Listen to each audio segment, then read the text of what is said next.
Joshua and Jeremy were going on a hiking trip to Adventure Mountains. They were about to leave their room to catch their train, but there's something wrong here. Can you spot the oddity?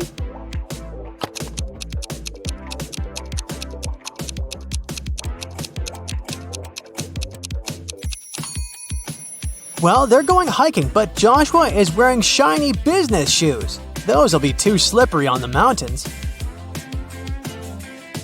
Once they arrived at the train station, Jeremy realized that he had forgotten the tickets. They went to the ticket sales booth to explain their situation. The salesman told them he might be able to give them new tickets only if they could answer his riddle correctly. I stand tall, yet I never walk. With rocky peaks, I love to talk. Above the clouds, my head does rise. What am I that touches the skies? Can you figure out the answer?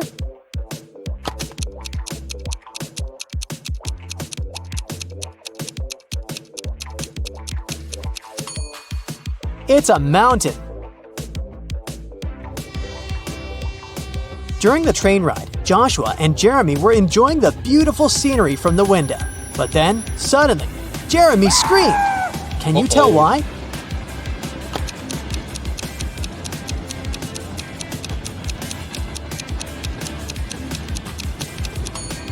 Take a look at the birds flying in the distance. Were you able to spot the small dragon flying with them? Well, Jeremy did. Joshua and Jeremy finally arrived at their destination. Before they started climbing up, they wanted to make sure their water bottles were full for the entirety of the hike. They saw 3 different drinking fountains from where they could fill their bottles. Take a look at them and tell me which ones they should pick.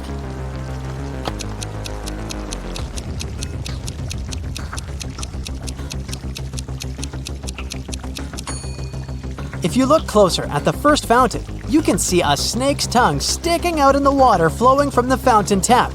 That's gross. And the second fountain's water has a slightly yellow hue. That's a no from me, so they should pick the third fountain. Jeremy and Joshua were finally ready to begin their hike. There were 3 different hiking trails they could follow. They wanted to choose the longest trail to be able to spend more time on the mountain. Take a look at the hiking trail map. You have 10 seconds to tell me which trail is the longest.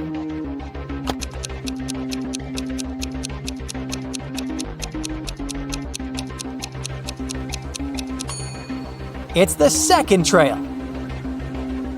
During their hike, Jeremy wanted to take some photos for his social media account, so they decided to go off-path, deep into the forest. But suddenly, an elf stopped them and said, I am the guardian of this forest. I won't allow you to walk any further. Unless you know the answer to this riddle.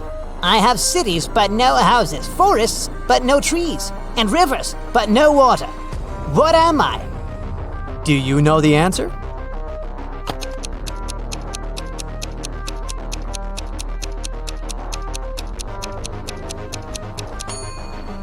It's a map. It became dark before Jeremy and Joshua could get back on the hiking trail. They decided to spend the night in the forest, just in case. Can you help them pick which tree they should build their tent under?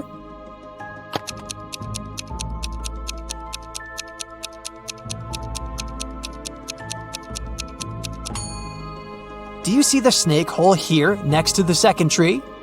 The consequences would be disastrous if they built their tent above it. And as for the third tree, there's a bee's nest on one of the branches, so it wouldn't be wise to pick that one. That's why they should pick the first tree.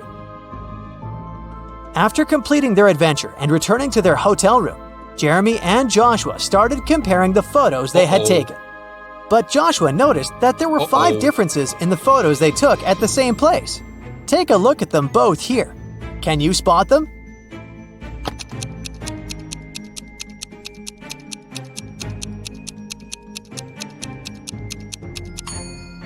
In the first photo, the mountaintop view is covered with snow, but that's not the case in the second photo. Secondly, the logo that Jeremy's t-shirt has in the first photo is different in the second photo. Thirdly, in the second photo, a pair of glowing eyes can be seen in between the trees, which doesn't exist in the first photo. Creepy. As for the fourth difference, in the first photo, Joshua is holding 2 of his trekking poles. But in the second photo, he's only holding 1. And lastly, in the first photo, there are 2 cable cars riding to the top of the mountain. But in the second photo, there's only 1. Arya's favorite pop star, Peyton Swiftly, was coming to town to give a concert, and Arya really wanted to go. Unfortunately, tickets were sold out very fast, and Arya couldn't get one. However, after one of the ticket buyers returned their ticket, the ticket website announced they would give the ticket for free to the person who knew the answer to this riddle. I'm full of keys, but I can't open any locks. What am I? Can you help Arya out?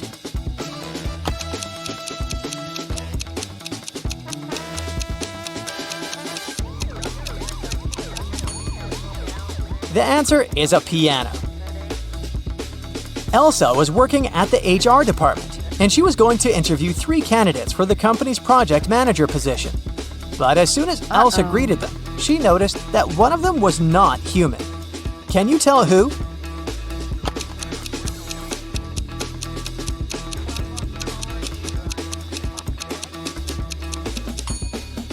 It's the second guy.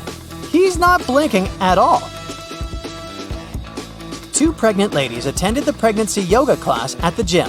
But as they were preparing for the class, the yoga instructor noticed that one of them was actually a robot working undercover to study humans. Can you guess who?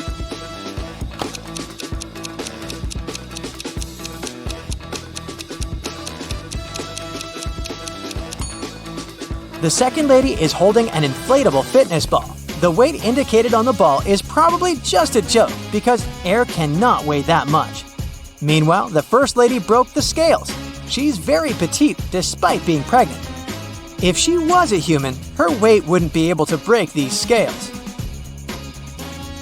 Brandon finally convinced his dad to give money to him to go camping with his friends, with only one condition. He wanted Brandon to send him a photo from the camping trip every day. But the first day he sent him a photo, his father could tell that Brandon lied to him, and he didn't go camping at all. How did he know?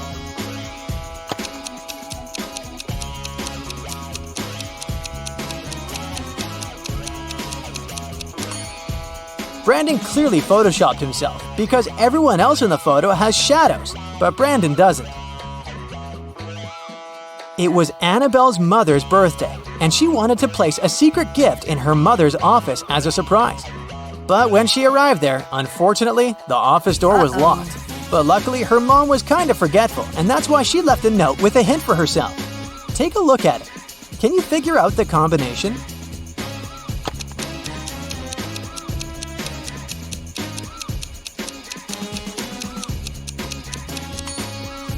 Each number is the number of lines in the respective letter. There are 3 lines in the letter K. There are 2 lines in the letter L. There are 4 lines in the letter E, and there is only 1 line in the letter I. So, following the same logic, there are 4 lines in M, 2 lines in V, 3 lines in Z, and 3 lines in F. That makes the combination 4, 2, 3, 3. Casey wanted a new hobby for herself, so she decided to learn knitting and crocheting. She went to the crafting store to buy supplies. For her beginner's project, she needed to buy a green yarn, size 7 knitting needles, and a pattern book. Take a look inside the store. Can you help her find all these items?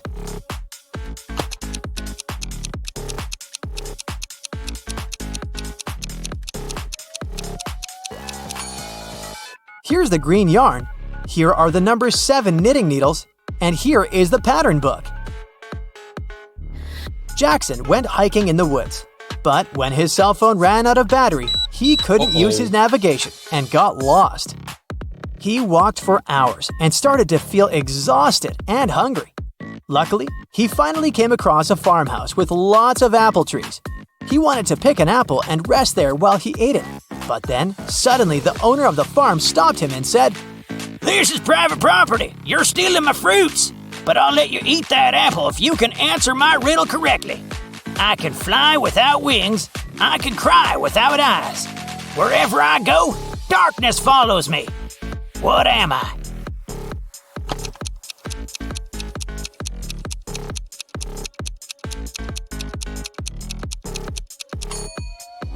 The answer is a cloud.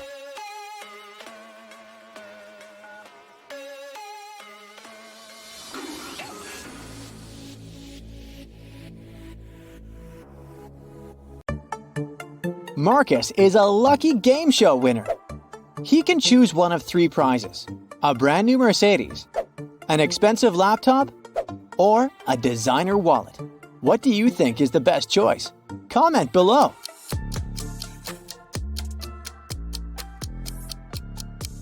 Look at this Mercedes. The logo is crooked. The car must be fake. The same goes for the wallet. This logo is supposed to be written in a different way. That's what the real logo looks like. But the laptop seems to be okay. The logo is correct. So, Marcus should probably opt for this device. On a rainy evening, Megan came home and found that someone had eaten her chocolate bar. She asked her sisters whether one of them had done it. Maria said she'd been working out in her room and hadn't left it the whole day. Amelia said she would never eat someone else's chocolate. And Emma answered that she'd been outside, watering plants in the garden. She'd just come home herself. Help Megan find out the truth and share your ideas in the comments.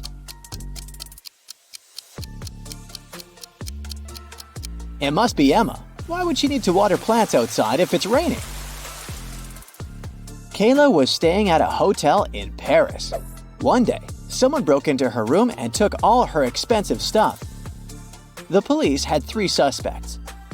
Alan said that he had been trying to pour himself some coffee downstairs, but with his arm in a sling, it had been extremely tricky. Marie told the police that she had been at the reception trying to solve some issues with her shower. And Bruce said that he had been sleeping. Help the detectives figure out who's guilty and leave them a message in the comments. Alan broke into Kayla's room. Look at his cast. He's wearing it over his sweater. It must be fake. Detective Morton has received wedding pictures of 2 newlywed couples from a client. He knows that both couples got married on the same beach in the Maldives. It's famous for its beautiful sunsets. But one of these couples is indeed very rich, while the other is broke. For some unfathomable reason, the detective client wants to know which couple has money. If you figure it out faster than Morton and write your answer in the comments, the detective will probably have to give you his badge.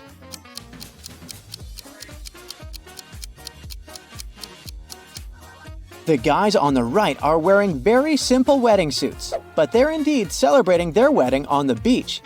But if you take a closer look at the couple on the left, you'll soon realize the lighting on their fancy clothes and faces doesn't match the background. Plus, you can spot a few green screen fragments at the edges of the picture. Their photo isn't real. They can't afford to go to the Maldives in real life. They're broke. Mark found himself in the middle of a forest with 3 paths in front of him. The first one was covered with burning hot coals. The second path was so cold that it felt like Antarctica under his feet. And the third path was covered with sharp nails that were able to pierce any footwear. Tell Mark in the comments which path he should choose.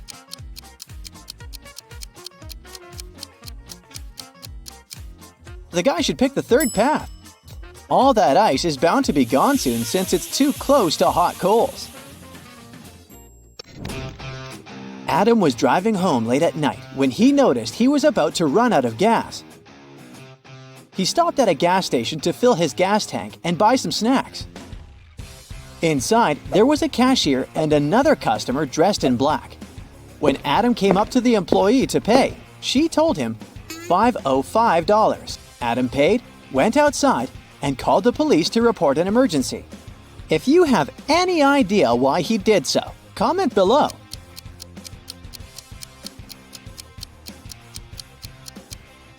You probably noticed that the cash register actually showed $18.35, but the cashier said $505, which looks like SOS.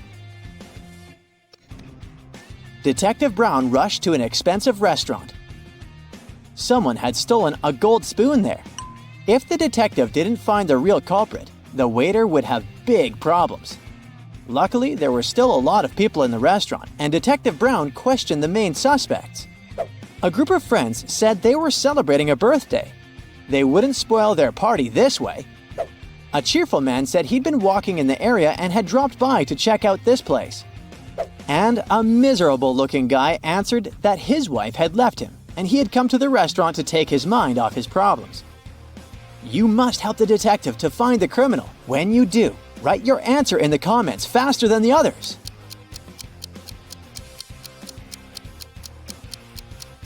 The second man lied. He'd said he'd been to the restaurant for the first time, but look, he's wearing a hat with the restaurant's logo. Gotcha! Adam's car broke down right in the middle of a deserted forest road. But the worst thing was that it was winter, snowdrifts were huge, and the wind was freezing cold. Adam had to get to the nearest town, and fast. But if he followed the first path, he'd have to deal with hungry wolves. The second road went through the area inhabited by bears, and if he took the third path, he'd have to cross a river covered with thin ice. You need to help the guy as fast as possible and tell him what road he should opt for in the comments.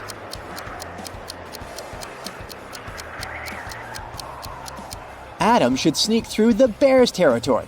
These animals usually sleep in the winter.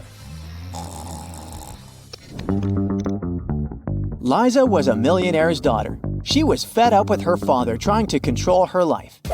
After he told her one day he'd found a fiancé for her, she decided to run away from home. The girl knew her father would send his people to bring her back, so she never stayed in one hotel for more than one night. Once, she found herself in a small town.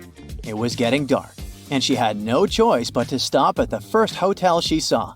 The receptionist said that her room number was 910 and offered to show her where it was. Liza immediately grabbed her bag, ran out of the hotel, jumped in her car, and speeded away. If you can write in the comments the reason for such a weird reaction, you deserve the title of the true detective.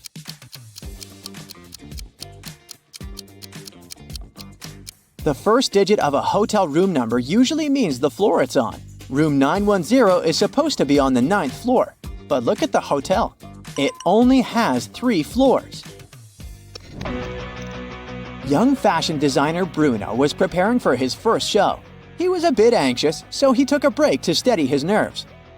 But when it was time for him to present his collection, no one could find him.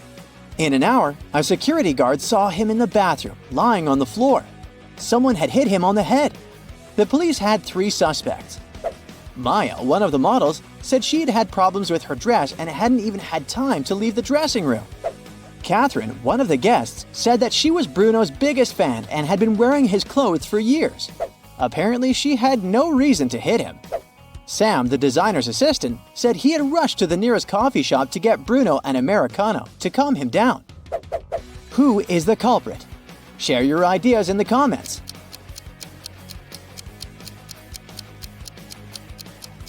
It was Catherine. That day, it was Bruno's first show. Then how could she be wearing his clothes for years? Richard had a collection of beautiful paintings. One day, while he was away, his favorite one got stolen. The police suspected one of Richard's neighbors. Nicole said she'd been out of town. She returned home just an hour ago and was so tired after a long drive that she immediately went to bed. Dennis said he had been getting ready to paint his house, but since it didn't seem the rain would stop anytime soon, he went to the movies instead. Julie answered that her sister had been feeling unwell. That's why Julie was busy looking after her little nephew. Take that magnifying glass of yours and tell us the truth. Who's guilty?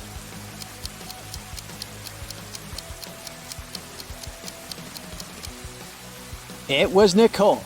It had been raining for the whole day. If the woman had returned home just an hour before, the road under her car would be wet. Here's Hudson. He's a college teacher. It's the last day of the semester, so he has a bunch of paperwork in his office. Suddenly, someone turns off the electricity in the entire building. Hudson goes to the basement with generators. There he sees a turned-off switch and 3 people standing next to it. They all say they didn't touch anything, but one of them is lying. The janitor says, "The lights went out when I came here to clean up." Rebecca says, "I'm a new student. I got lost in the corridors and accidentally got here." And Nick says, "I'm a last-year graduate. I came here to find a toy owl, a souvenir I had hidden here many years ago." Who's lying?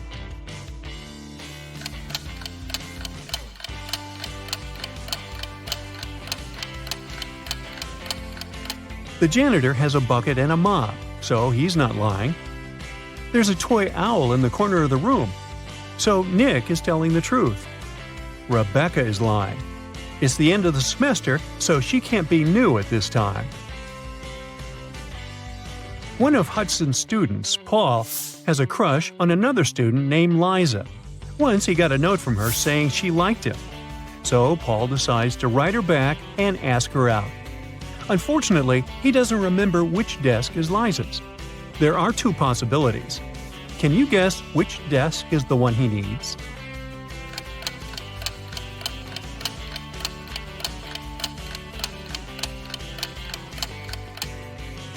If you remember, the note was written in green ink.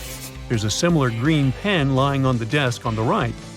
So this is most likely Liza's desk. After classes, Hudson is leaving the building and faces a group of his students. They ask him to take their picture. Can you spot an odd detail in the resulting shot?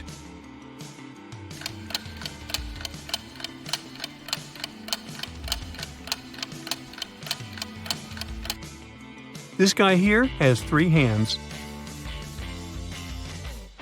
Liza and Paul are having fun outside during their winter break. Liza is learning how to skate on the lake, and Paul is skiing in the forest. Who's not smart?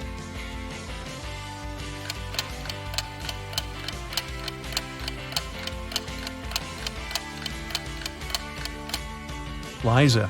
The ice on the lake is cracking, and there's no one around to help her. Unlucky Liza. Paul, meanwhile, returns to the dorm. He's starving, so he opens the fridge that he shares with his roommate Nick. Right away, Paul begins to yell at his roommate. "Nick, you stole my food again!" Nick replies, "You're a liar. I didn't." Paul says, "Well, I have proof. I took a picture of our fridge before leaving." Can you tell who's lying by just looking at these two images?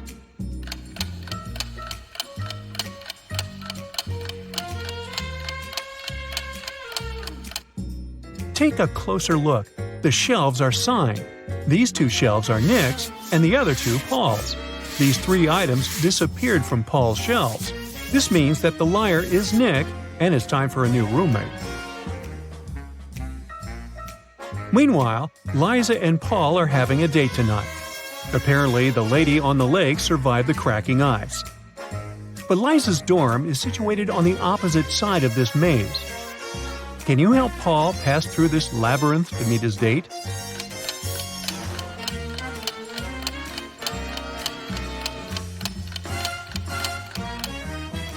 Here is the only way out. The college dean, Nina, hires a handyman to transform the area around the campus. That's what she says. Your task is to put 7 benches. I will triple your paycheck if you find a way to put exactly 6 rows of benches in a straight line.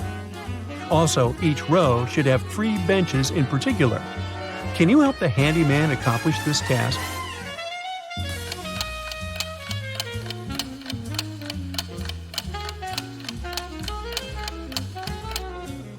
He should put 3 benches as the vertices of an equal triangle.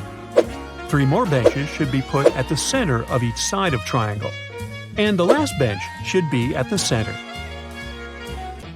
The handyman gets to work and goes to the storage room to grab some tools. Can you find 2 identical items?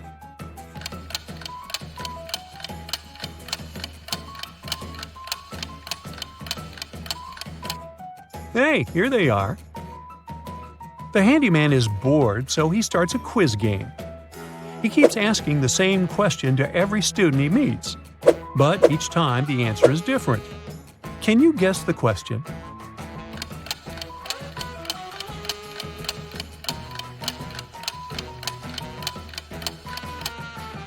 The handyman's question is, "How are you doing?" Hudson's teenage daughter, Jill, failed a test. So he makes her stay at home and study instead of going to a friend's birthday party. Meanwhile, Nina's teenage daughter, Jules, got sick. So she spends the entire day in her bedroom instead of going to the movies. Both daughters come down to dinner at 7 o'clock. Which parent was deceived?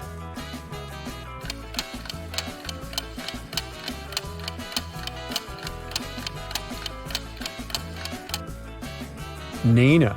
Take a look at the window. It's raining heavily. Jules has wet hair and dirty water on the edges of her jeans. It means she was outside. Uh-oh, liar. The next morning, Hudson and Nina both wake up earlier to prepare breakfast for their families. Nina is making sandwiches. Meanwhile, Hudson is making eggs with bacon. Who's wrong?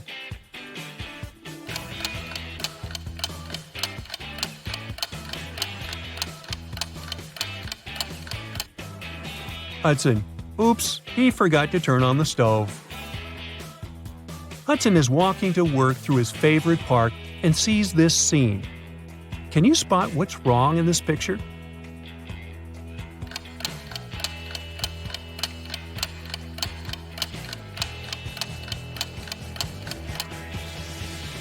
There are two suns in the sky. Uh-oh, Tatooine.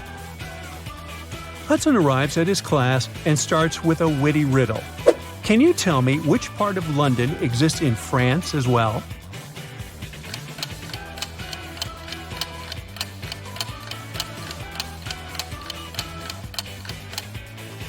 The correct answer is the letter N. A huge drama is taking place in a diner next to the college campus.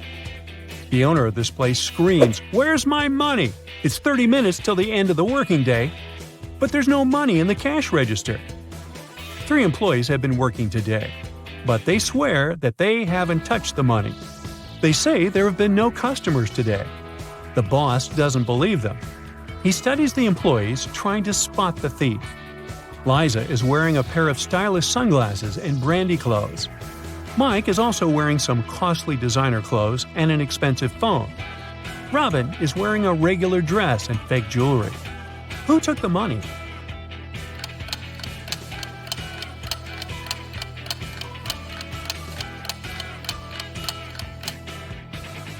Nobody. Take a look at the sign on the door. It says open. That means that people on the street saw the closed sign on the other side. That's why nobody entered and the cash register remained empty. Hudson finds a secret hallway in the basement of the college building. He decides to explore it and finds an old treasure chest. But as soon as he touches it, 3 zombie pirates come out and grab him. One of them says, "Hey, we've been protecting this gold for 500 years. You can't take it." Hudson notices that something's wrong with these guys.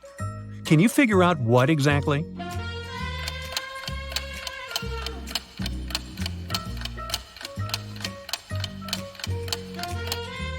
Well, they seem fake. This zombie is wearing sneakers. The second one has a phone in his pocket. And the third zombie has a price tag attached to his saber. Ah, busted. Molly is very nervous. She met a great guy online, and today they're having their first offline date. They have never seen the pictures of each other. Their date will take place in an old part of the campus at night. Molly arrives at the meeting point and sees 2 guys. The first one says, "It's a weird place for a date, but I'm glad to see you." And the second guy says, "It's me. I couldn't wait to see you. You're even more pretty than your photos." One of them is Molly's date, while the other one, a dangerous criminal. Can you guess who is who?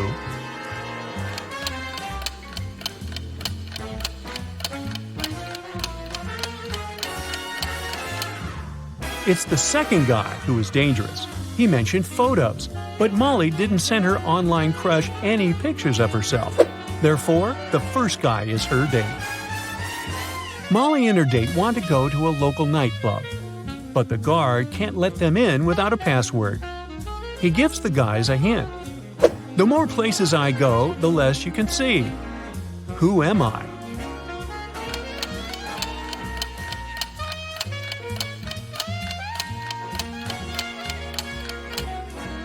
Darkness is the password. It's a beautiful weekend day. Nina is working in her garden. Suddenly, someone attacks her from behind and she faints. Later that day, she gets better and talks to the police. Nina suspects one of her neighbors. Some of them don't really like her. Officers question 3 suspects. Bill says, "I've been planting trees with my daughter all day long." Sabrina says, "I was just peacefully watering my gorgeous flowers and continue to do so." Luke says, "I rarely leave my house, so I don't even know this woman." Who's suspicious?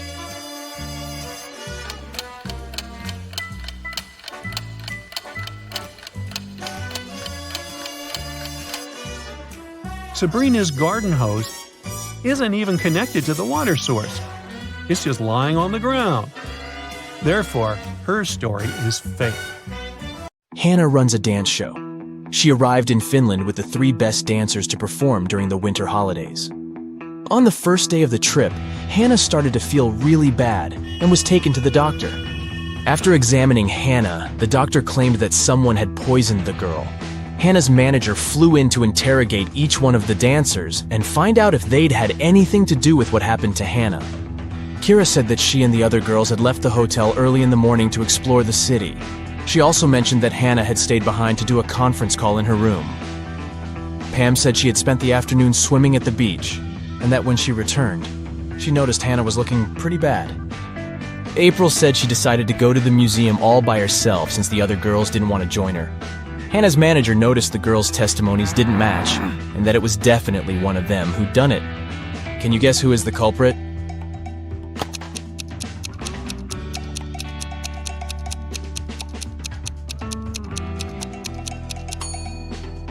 It was Pam. Oh, no. She mentioned she'd gone to the beach, but it's wintertime in Finland. The water is freezing and mainly frozen this time of the year. She should have worked better on her alibi. Oh no! Hannah's manager called the police, and they arrested Pam. Kira and April felt bad for their friend, but they still had to put on a show, and now they were a dancer short. The girls decided to look online for a new dancer. They found 3 girls who might do a good job at replacing Pam. Deborah, Lily, and Sally. One of the girls is a perfect match for the trio. Can you guess who?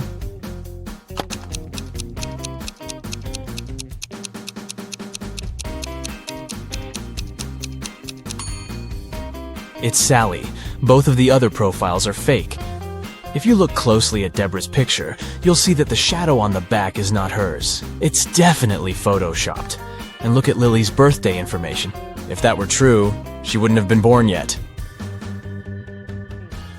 Keith was a singer, and he was going to perform at Bath's House of Performing Arts. He was taking all of his equipment backstage to get ready for a sound check when a police officer ran into the room. The officer said that one of the actors from that night's show was a runaway criminal. There were 4 actors playing Santa Claus, but one of them was a fake. Take a look at their bags. Can you figure out who the criminal is?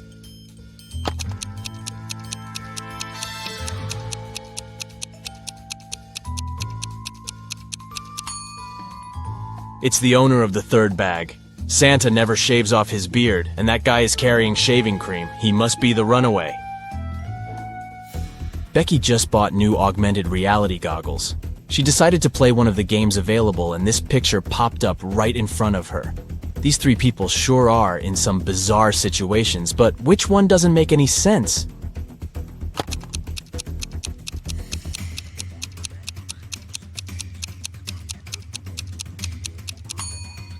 The man on the left is walking on lava. Sure, someone can do that, although it won't last for too long without the right kind of shoes. The man on the right is walking on desert sand, which is fully normal. But the woman in the middle looks like she is walking on burning water. That definitely doesn't make any sense. Felicity was 10 weeks pregnant when she decided to try a new doctor in town.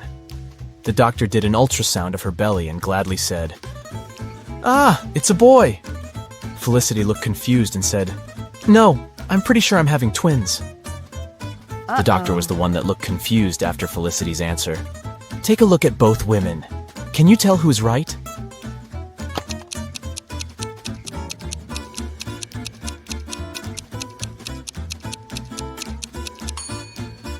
Felicity is right. I mean, take a look at this doctor. She isn't even a real doctor in the first place. She's not wearing proper medical attire, and she doesn't look like she knows what she is doing. Alex watched one too many Indiana Jones movies and decided to go to Egypt to explore ancient monuments. He spent days and days walking underground to try to find something valuable. One morning, when exploring a crypt, he ran into a huge wall full of symbols. Among the symbols, there was an encrypted message. It went like this. Sun plus sun equals sign. Moon plus moon equals sign. Wave plus wave equals sign. Can you help Alex figure out the encoded message?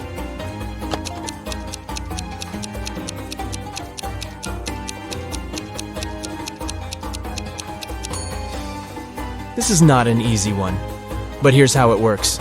Sun has 3 letters, moon has 4 letters, and waves has 5 letters.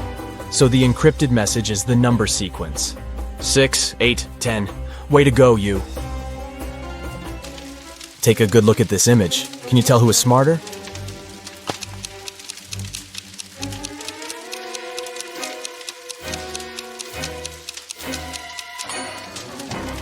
Let's see. There's a part of the house on fire, so ice would be a bad way to try to extinguish it. You would have to wait for the ice to melt into water. But during that time, the fire just grows. Liquid water is the best medium for rapid extinguishment, so the person on the right looks like they know what they are doing. Aura had been searching for the entrance to Bythia, a hidden city inside a mountain, for ages. She searched the 7 seas and the 7 lands until she finally found a hidden door, guarded by 3 ancient creatures. She asked them if this was the entrance to Bythia, but they wouldn't say a word. Finally, the wise owl said she had to give a correct answer to a riddle from each creature, and only then they would tell her about Bythia. The wise owl said, I have branches, yet I'm not a tree. I have a bank, yet I hold no money. What am I? Can you help Aura out?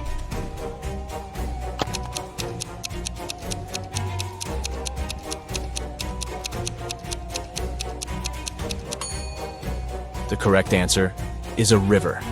A river has branches that flow into different streams, and the sides of the river are called riverbanks. The fox was up next, and his riddle said, I have a bed, yet I don't sleep. I have a mouth, yet don't eat.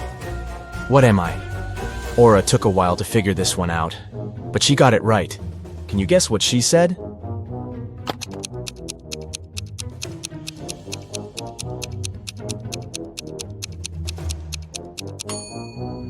It's an oven, duh. Pretty obvious now that you think of it. Up next was the deer. He said, I have a face, yet no eyes to see. I have a tail, yet no ability to wag. What am I? Do you know how to answer this one?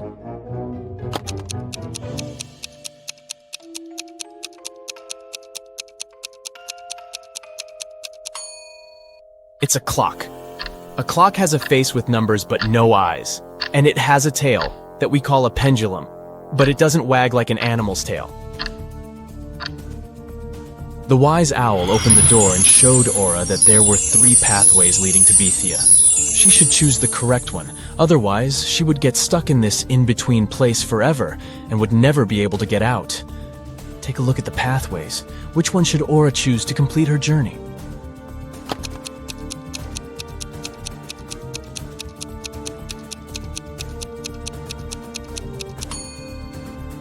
The first pathway looks like it has some poisonous flowers.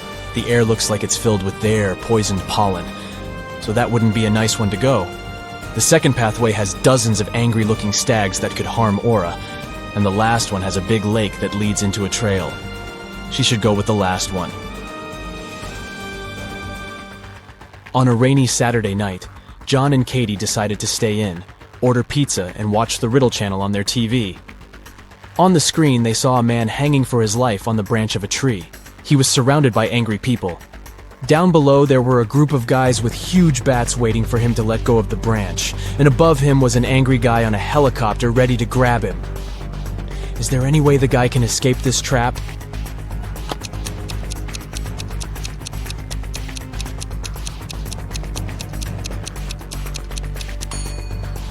he should throw the bat that's in his pocket to the floor, aiming at the group below him. Hopefully, it would hit the guys below on the head, so he could let go of the branch and run as fast as he could into that nearby tunnel. This way, he'd escape the helicopter dude as well.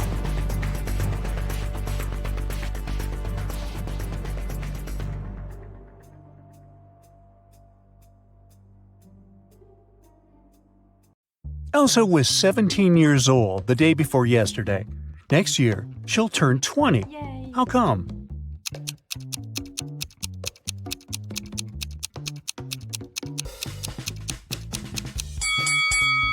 It's possible if the present day is January 1st, while Elsa's birthday is on the 31st of December. The day before yesterday, on December 30, she was still 17 years old. Yesterday, on the 31st of December, she turned 18.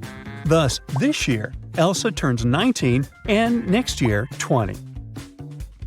Elsa and her sister Helga explore an old attic in their parents' house. It's very dark and dirty. After that, they go downstairs to have some lunch. Helga's face is all covered with dust, while Elsa's face is super clean. But still, only Elsa goes to the bathroom to wash her face. Why?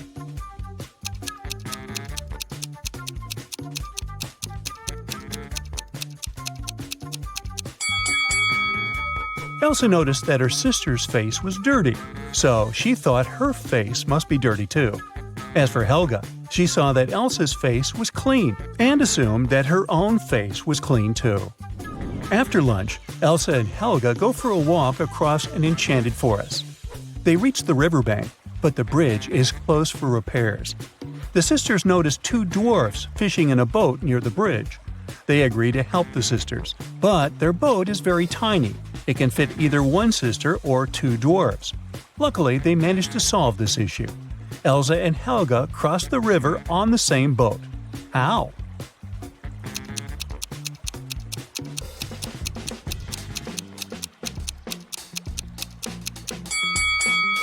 Well, first of all, one of the dwarfs brought his fellow on the opposite bank. Then he headed back for the sisters alone. Helga got into the boat and crossed the river. She gave the second dwarf the boat, and he returned to the opposite bank. He picked his fellow dwarf and brought him to Helga. Then one of the dwarfs swam to Elsa and passed the boat to her.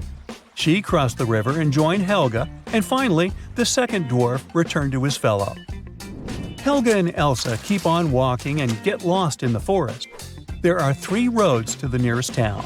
The first route is filled with mutant plants which feed on humans. The second path leads through an ice cave with a hungry dragon frozen inside a huge ice cube. The third route leads through a village of fairies. Their magic makes humans lose their minds. Which way is safe?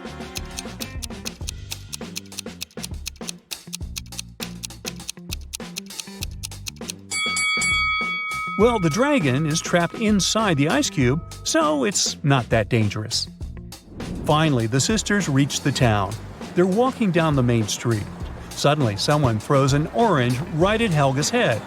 Elsa identifies the apartment from which the fruit fell out and goes there to complain. She knocks, and a young man opens the door right away. Elsa explains that her sister was hit by an orange that fell from his window. But the guy says, "I was washing my dog when you knocked. Only me and my pet live here, so you confused the floors." But Elsa didn't believe him. Why?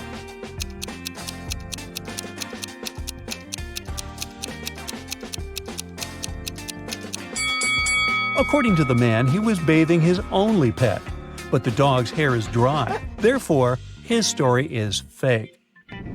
Elsa and Helga enter the local home decor shop. Helga takes a picture of her sister standing in front of the mirror. Can you spot anything odd in this photo?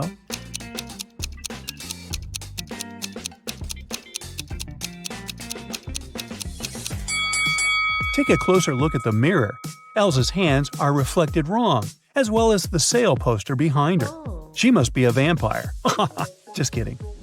The sisters continue exploring the shop, but suddenly Elsa begins to scream and runs away. That's because one of these ladies is not alive. Can you guess who?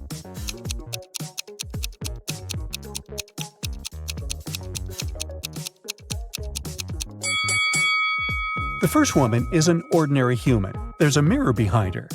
The third lady has a painting of herself in the background. And the second lady, who's looking over her shoulder, is a phantom. Her reflection in the mirror doesn't match the reality. Elsa decides to hide in a building nearby. Surprise! It's a pet shop. Elsa wanders around it and spots one weird detail. Can you see it too?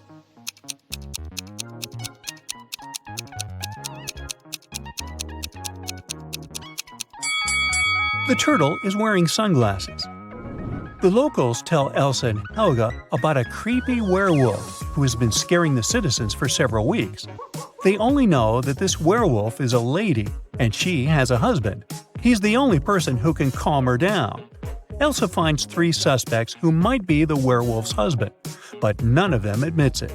Can you find him?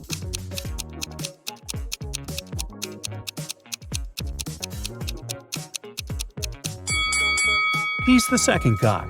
There are suspicious brownish hairs on his clothes, although his own hair is blonde.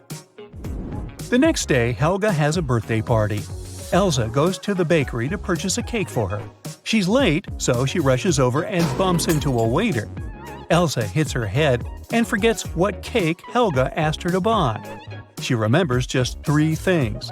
It shouldn't have any green elements, the cake frosting shouldn't include more than 1 color, and it must have at least 1 berry. Can you help Elsa find the correct cake?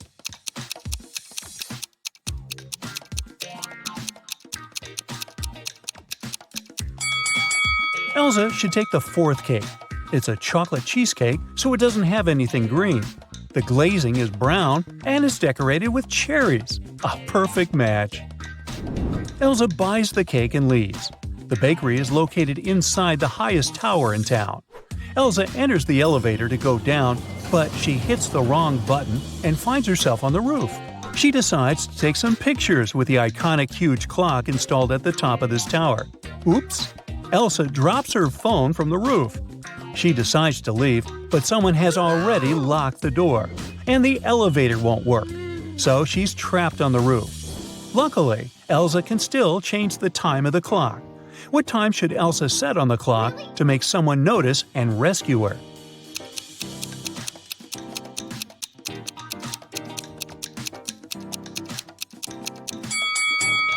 If she sets 5:05 on the clock, it'll look like an SOS signal.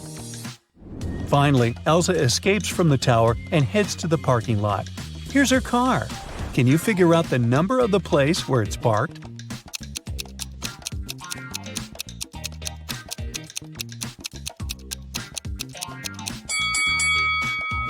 '87.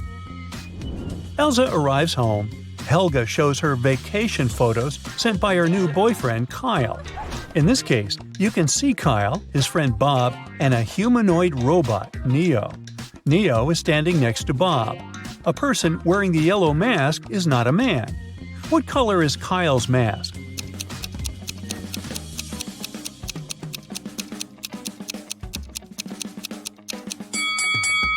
According to the terms, only the third guy can be Kyle, so his mask is blue. The birthday party is going well. It's almost midnight, so Elsa goes to the kitchen and adds candles on the birthday cake. Suddenly, she remembers that the only lighter in the house is upstairs in her room. She leaves the cake at the table for a minute. Then Elsa returns and sees the cake smashed all over the floor. Oh, no. She questions 3 suspects. Lauren says, "I was in the living room all night. I don't know who did it." Wendy says, "I went outside to watch the full moon. It's so beautiful tonight." Kyle says, "I was shooting a TikTok dance with Helga." Who ruined the cake?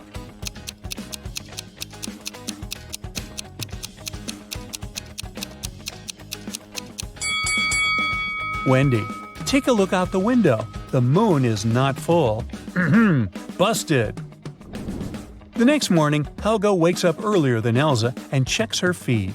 Breaking news: a legendary thief ran away from a nearby prison and now creeps around the town.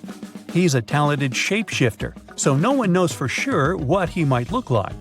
Suddenly, Helga hears someone ringing on the door. She opens and faces 2 guys who introduce themselves. Bob is a gardener from a nearby park, and Peter is a garbage man. Both guys want to use a bathroom, so they ask Helga to let them in. But only one of them is safe to invite over. Can you guess who?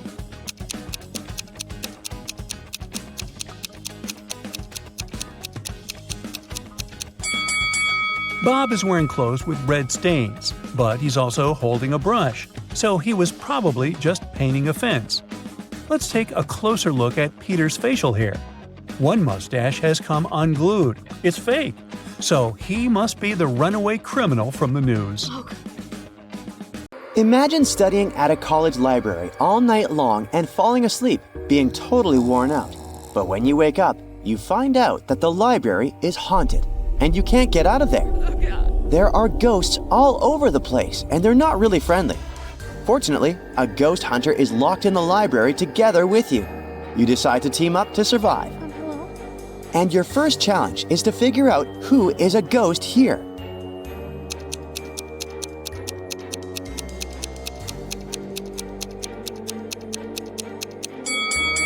What you need to do here is pay attention to their reflections. The ghost that has the weird one doesn't follow the laws of physics. You feel a bit more confident with a ghost hunter by your side. She says that the doors are blocked, and you have to catch all the ghosts to make the library safe. So, it's time to go and hunt. Try to find a ghost here. Where can it be?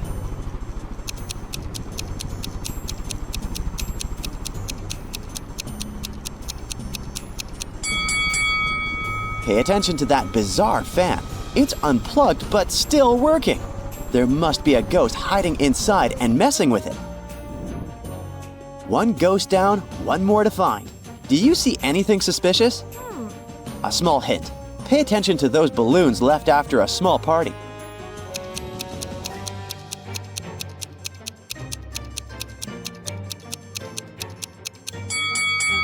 Have you noticed that the red balloon has a pin in it?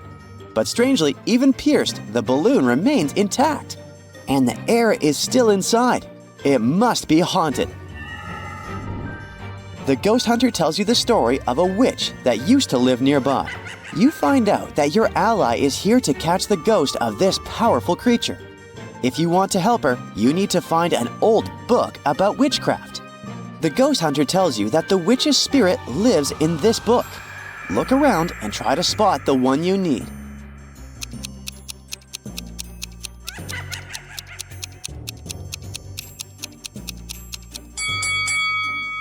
The task is tricky since it's a library and there are tons of books on the shelves.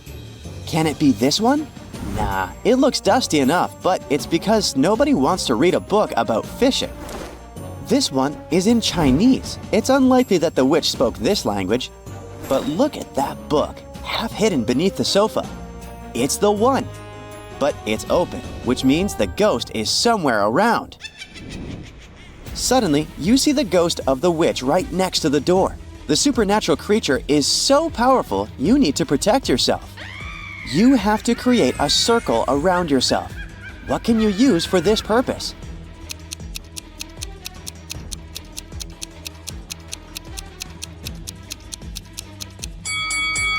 There is some sugar in that jar next to the coffee pot, but how will you draw a perfect circle using it? There's also a piece of rope, but it's too short to make a circle that could fit two people. Ah, look at that! It's chalk. It will definitely work. Yes! The ghost hunter manages to confine the ghost of the witch in a special proton pack, and the library is safe now. Yeah. Now you just need to figure out the code to open the lock on the door. Luckily, there are some clues.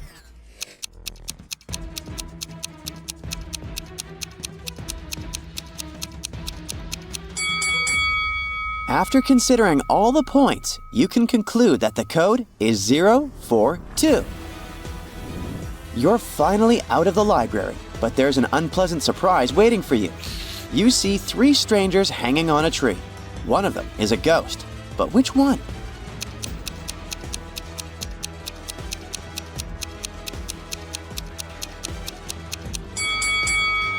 The lady in red is wearing white contact lenses. That's why she looks so weird. The lady in blue seems to have 2 pairs of eyes, but that's just a bizarre makeup trick. The guy is a ghost. His face is turned upside down and his legs are twisted in the wrong direction. Oh my god. To drive as far away as possible from the haunted library, you need to choose a bike. Which one should you pick?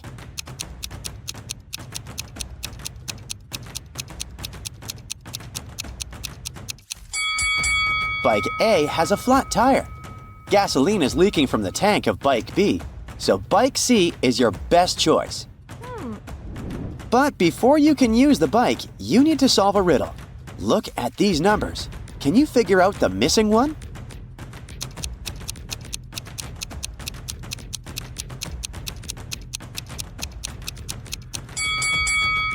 It's 37. You have to multiply the two numbers at the top and then subtract the number at the bottom. So, 5 multiplied by 9 is 45, and 45 minus 8 is 37. Just as you're about to drive away, the ghost hunter approaches you. She has an offer for you. Since you're so smart and brave, she wants you to become her assistant. Well, why not? She's been invited to figure out which member of a large family is possessed by a ghost. Can you help her find the answer?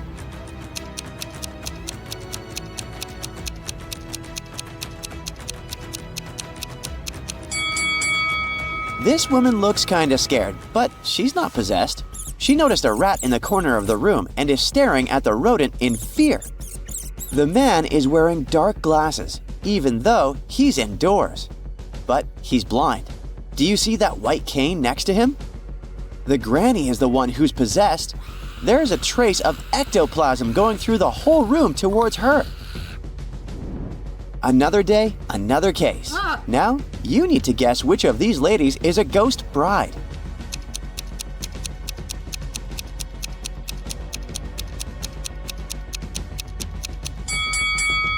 Have you noticed that the girl on the right is sweating? The bride in the middle is just wearing a costume. See that zipper? But the bride on the left is a real ghost. She's slightly transparent. A scared store owner calls your new boss, saying there's a vampire in his town. When you arrive there, you can't find the store owner, but there are 3 people inside. Look at them attentively and help the ghost hunter figure out which one of them is a vampire.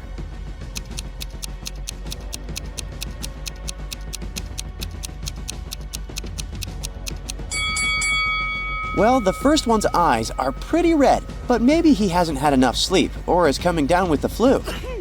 The second visitor seems to be freezing. Almost all parts of her body are covered with some clothing. Could be the air conditioning. But look at the third person. He's drinking something red from a glass using a straw. He must be the vampire you're looking for. Now, where is the store owner? Your next task is to figure out which vampire is real.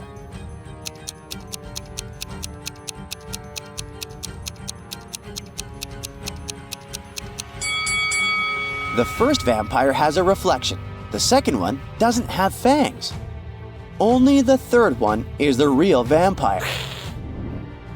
One day, a very pale woman covering a bite on her neck with her hand comes to your office. She says that when she was going home the evening before, someone attacked her and turned her into a vampire. She wants to find the culprit. You have 3 suspects. Look at them attentively and find the one who turned the woman into a vampire.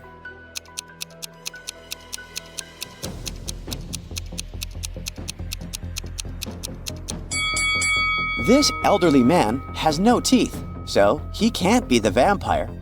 This woman has tan marks, but vampires can't sunbathe. So, the man wearing gloves must have turned your client into a vampire. The ghost hunter allows you to take a vacation, and you go to visit your friends in Chicago. During dinner, they tell you about a mysterious mansion. It has a very bad reputation. People say that those who enter it never come back. Despite your friends' warnings, you decide to explore the building. The place indeed looks creepy, and soon you realize that you're lost. Whatever you do, you can't find the exit. Suddenly, you find yourself in a large room. There are 4 doors in this room. Behind the first door, there's a mummy. Behind the second door, a vampire is hiding. The third door leads into the den of a hungry wolf. And behind the fourth door, there's a ghost. Which door should you opt for to get out of the mansion unharmed?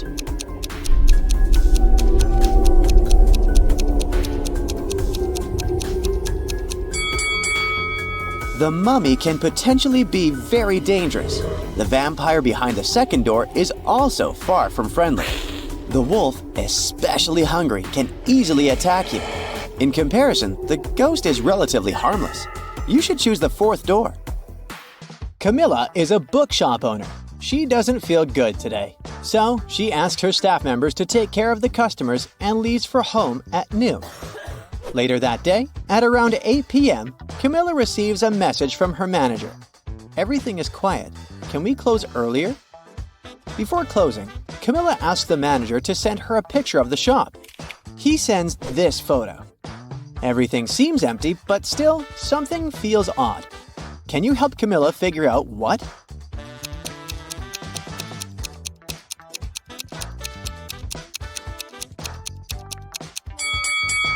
Take a look at the clock on the wall.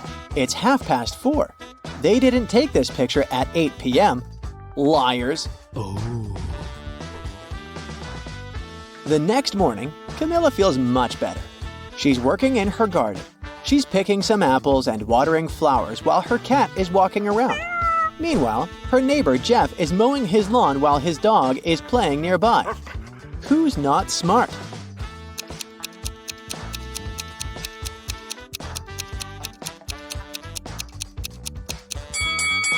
Jeff, it's dangerous to use a lawnmower when animals are so close. After that, Camilla goes to her favorite park to read a book. Take a look at this scene. Can you figure out who's in bigger danger?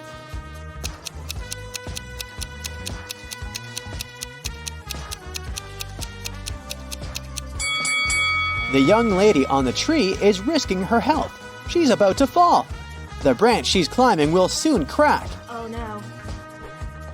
The local ice cream salesman announces a special offer. If you crack my riddle, you'll get a free serving of ice cream. Camilla agrees.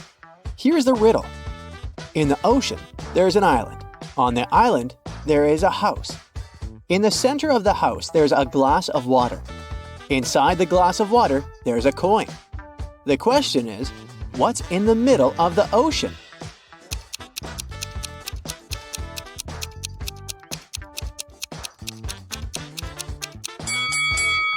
The answer is the letter E. Camilla keeps on walking and approaches the local harbor. And soon she notices a large ship. It's a sunny, windless day. Suddenly, the ship starts to sink. There's nothing wrong with it. There's no storm, and the skies are blue. And yet, the ship goes down in front of everyone. What's going on?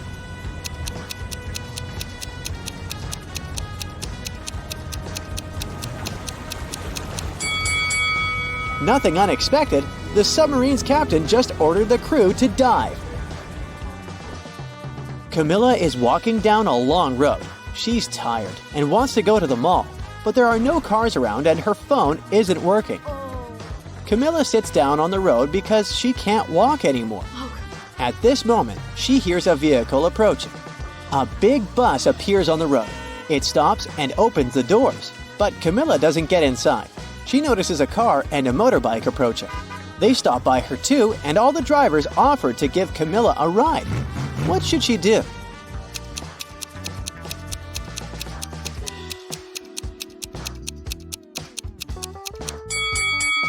Choosing the bus seems normal, but one of its tires is flat. The trip won't last long. Take a look at the biker. His face is hidden by a helmet, but he has hooves instead of feet. So Camilla should choose the car. Camilla arrives at the shopping mall. She visits the local construction department to purchase some tools for her shop. Can you help her find these 3 items?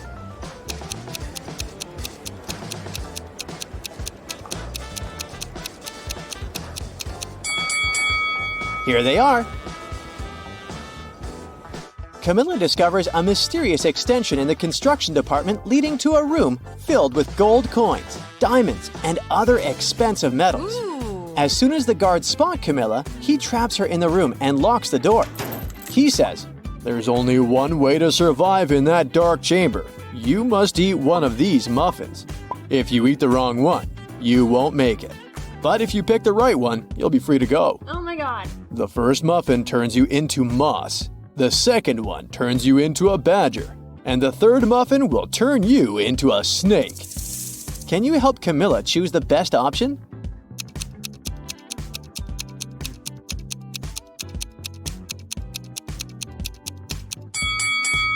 Moss can't survive without the sun for long. Snakes need the sun to regulate their body's temperature. She should choose the muffin that turns you into a badger. These creatures can live in the dark for long periods of time. Oh. Thankfully, Camilla manages to escape. She decides to hire some handymen to paint her bookshop. Liam can paint it in just 3 hours. And it takes 6 hours for Frank to complete the same task. How long would it take for both guys to complete the same job together?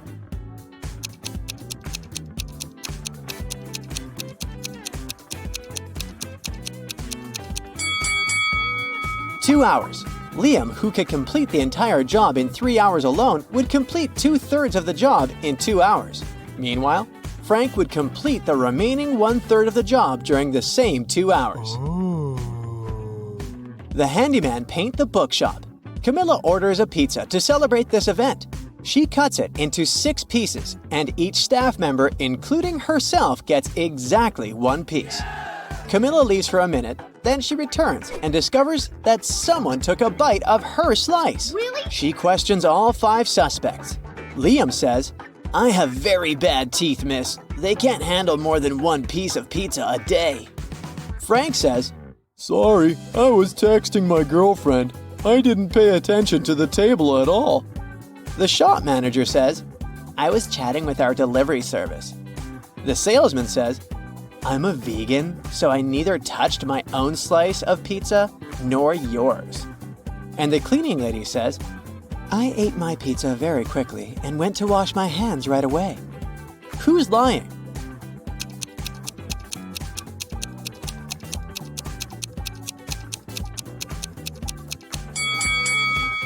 The salesman. If he didn't touch the pizza, why are his fingers stained with tomato sauce? Camilla invites her 2 besties over for dinner. They're getting ready. Can you guess who's more likely to be late?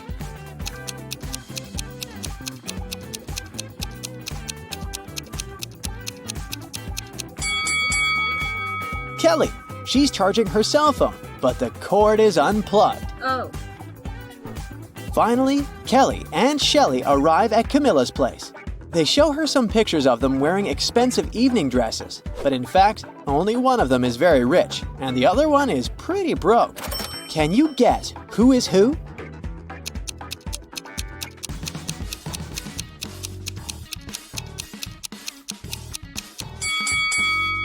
Shelley is broke. She's a cleaning lady in this hotel. She took off her uniform, put it on the bed, and put on one of the guests' dresses. That's why the size doesn't match. Oh my god. Camilla offers fresh juices to her guests. Kelly says, "I'm allergic to all kinds of citrus fruits, but I can't go a day without something orange." Oh. Can you explain this?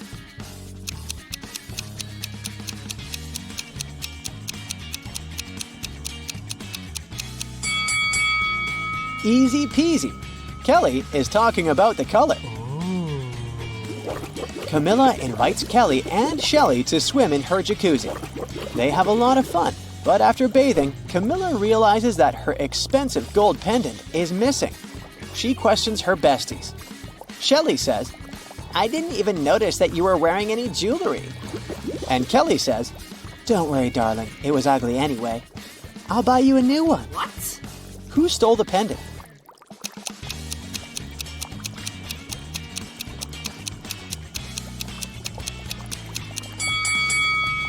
Nobody. The pendant is still in the jacuzzi. Take a look at these bubbles.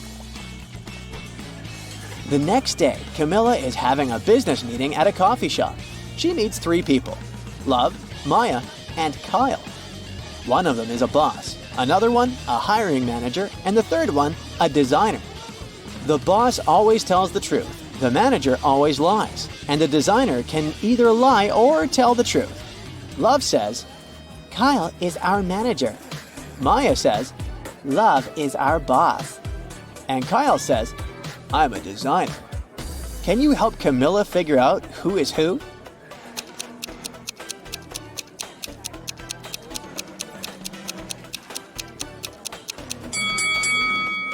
Maya can't be the boss because the boss is always truthful. Kyle can't be the boss either, since his statement would then be a lie. Therefore, Love is the boss, Maya is the designer, and Kyle is the manager. Camilla wants to test the wits of her future business partners, so she says, "I know what 69, 11, and 88 have in common. What about you?"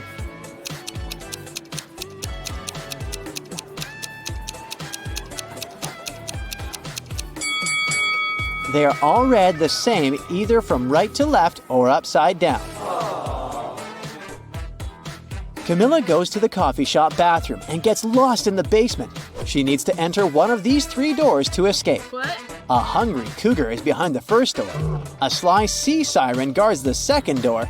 Her songs can drive anyone crazy. Huge venomous snakes are waiting behind the third door. Which way is more or less safe?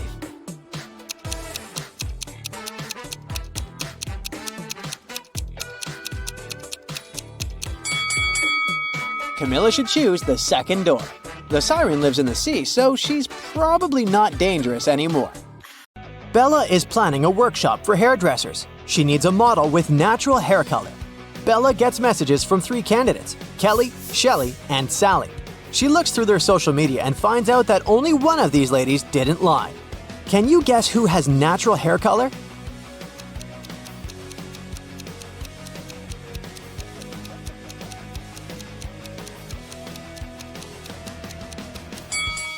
Kelly has gray roots, so she dyes her hair. Shelly has yellow blonde hair. It looks pretty natural, but it proves nothing. Meanwhile, Sally has red hair, and she has family pictures that show that her parents and siblings have the same hair color. So, Bella should choose Sally. The next day, Bella goes hiking with her friends, Jeff and Kim. They're hanging out on a high rock. Can you spot who's in danger?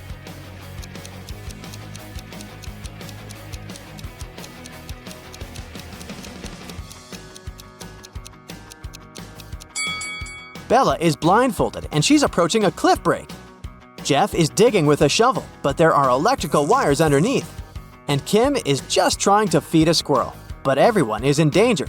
Bella can fall down, Jeff can get electrocuted, and the squirrel can bite Kim. Bella enters a cave to take some pictures, but suddenly an earthquake occurs.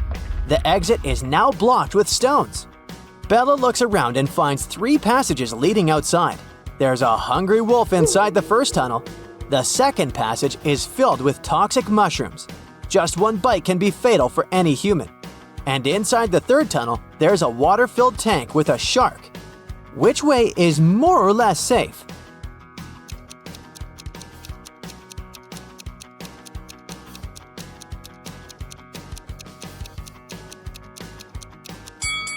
Bella should choose the second passage. The mushrooms are only dangerous when eaten. No one is forcing Bella to eat them. Bella is walking back home and sees a lonely dog on a playground. One of these guys is its owner. Can you guess who?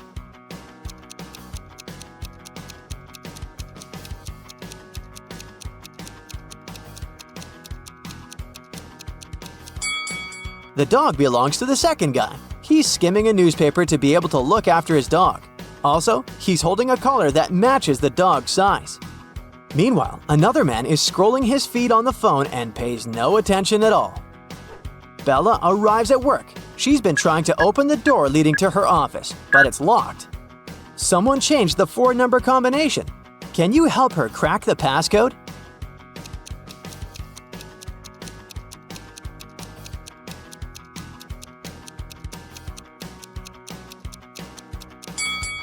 There's the word hide written next to the door.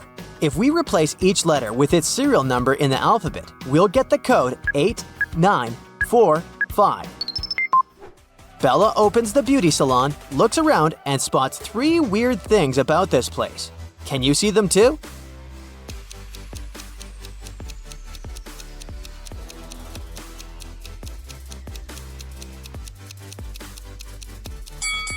The mirror doesn't reflect reality. There's a spoon in this box of combs, and this unplugged hairdryer is working. Bella hears weird sounds from the street. She looks out the window and sees 2 women and 1 man arguing. One of the ladies is his wife. Can you guess who?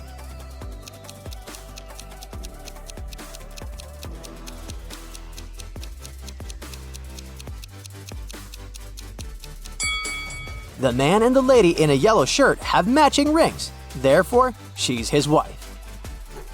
3 clients arrive at the beauty salon and ask for old-fashioned hairstyles. Bella takes a look at them and spots a ghost right away. What about you?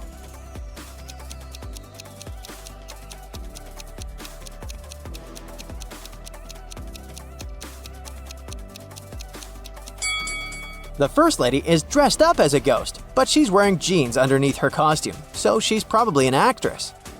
The third lady looks like an ordinary person with conservative tastes.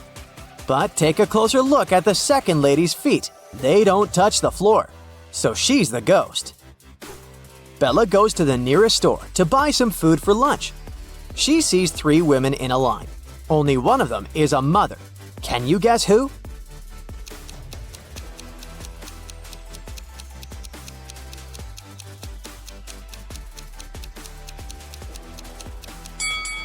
The first woman has a cart full of goods including diapers, but the size is big, so they're for elderly people. The third lady is buying fireworks, soda, and red cups. But it proves nothing. She's probably just going to throw a party. Meanwhile, the second lady has a stain on her dress and she looks pretty sleepy, so she's a mother. Bella moves on to the next store. There's a line with 3 customers, and one of them is a thief. Can you guess who?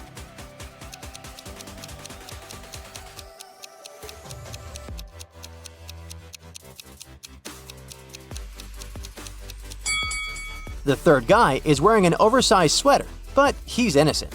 Meanwhile, the second guy in a hoodie hid the stolen goods in his hood. The next morning, Bella wakes up in an abandoned house. A creepy voice says, I'll set you free if you guess the password correctly. "Can you help her escape?"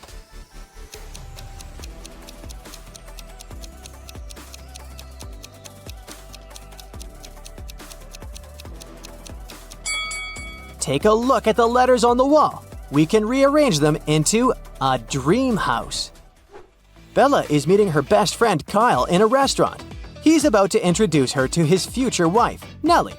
But Nellie has a twin sister, Kelly, who's also attending the dinner. Can you help Bella figure out which lady is Kyle's fiancée, Nellie?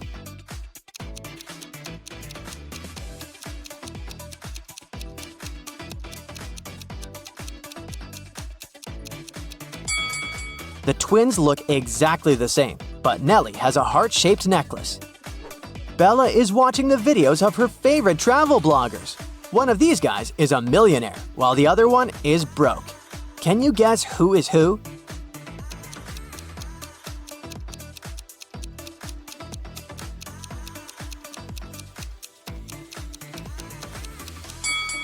The first guy is broke. He photoshopped himself into this picture on the beach. The palm trees have shadows directed to the left. Meanwhile, his own shadow is directed to the right. Why would a millionaire fake his vacation? Today, Bella's beauty salon celebrates its 5th birthday. She invited a lot of friends, including her boyfriend, Tim. Before the event, she calls Bella, saying, "I'm at work, but I promise to be at the party at 9 o'clock." Tim comes over in 9 hours and 3 minutes. He brings pretty flowers and chocolates. But Bella bursts into tears because she's very mad. Why?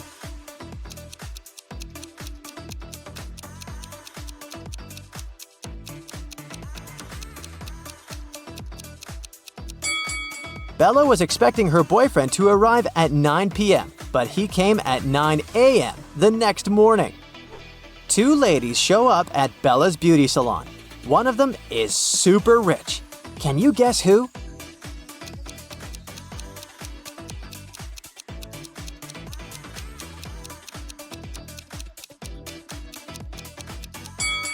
The second lady is a bag designer. The first lady is wearing her brand. So, the second one must be really rich. Bella is attending Kyle's wedding. All of his friends show up looking rich and fabulous. Mike has a bunch of expensive gadgets. Chuck is wearing a brandy suit. And Lily is driving an exclusive sports car. But only one of them is really rich. Can you guess who?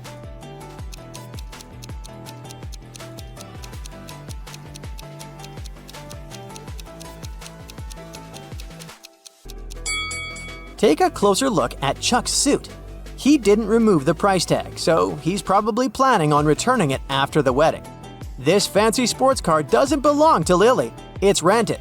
Therefore, Mike is the richest person here. There are too many guests at the wedding for such a small cake. But Bella manages to grab a slice. She puts a plate with her cake on a table and leaves for 5 minutes to wash her hands. Then she comes back and sees an empty plate. Bella questions 3 guests.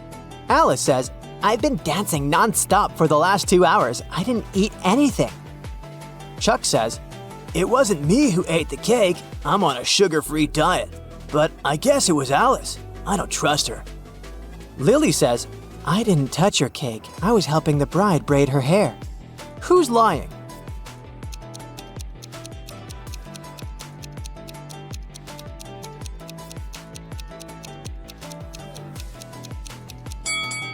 Take a closer look at the bride's hairstyle. She doesn't have any braids. Therefore, Lily's story is fake. The wedding is going well, but at some point the bride notices that her diamond ring is missing. The robber manages to escape from the wedding, and he's hiding nearby. Can you spot him?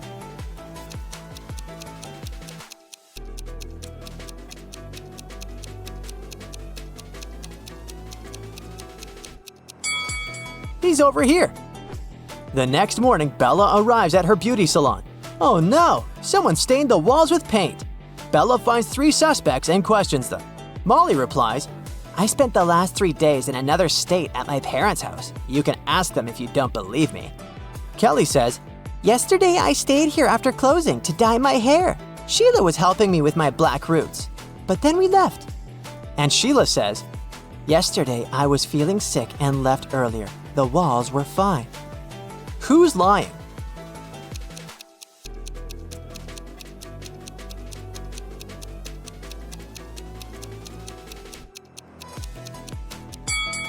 Kelly. She said she dyed her black roots, but they're still there. Matt buys a new house. In the basement, he discovers 3 signed boxes and a note. It says that one of the boxes contains $1 million. The 2 other boxes are empty, according to the note. Only one of the 3 messages written on the boxes is true. On the first box, it said that the cash is not there. The second box has a similar message: the cash is not here. And the third box says that the cash is in the second box. If you were Matt, which bag would you choose?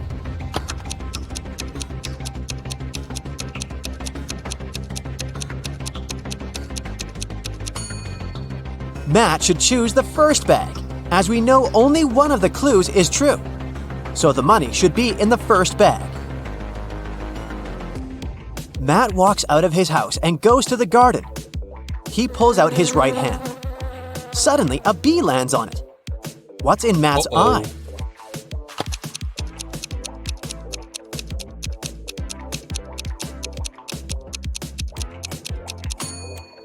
Beauty. Why? Because beauty is in the eye of the bee holder. In the garden, Matt takes 2 pictures. Can you spot 3 differences between them?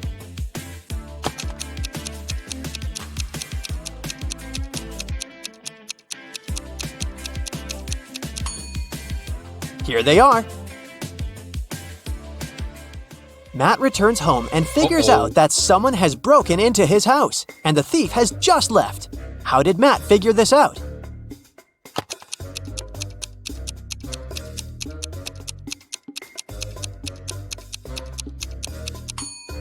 Someone turned on his electric stove and put a plastic bag on top. The plastic is only half melted, so the thief must have left a few seconds ago.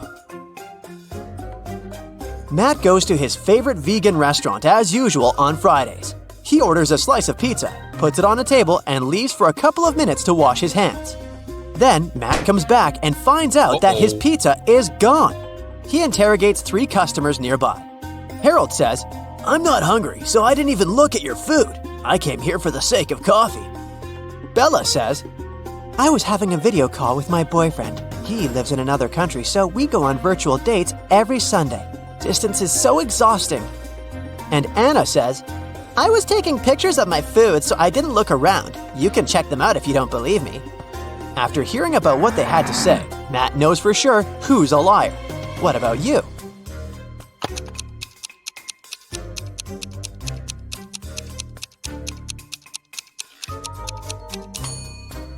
According to Bella, she goes on virtual dates every Sunday. But it's Friday. Liar! Matt's girlfriend Erica is visiting him in his lab. Suddenly, she faces 2 identical Matts. Can you help her figure out who's a clone?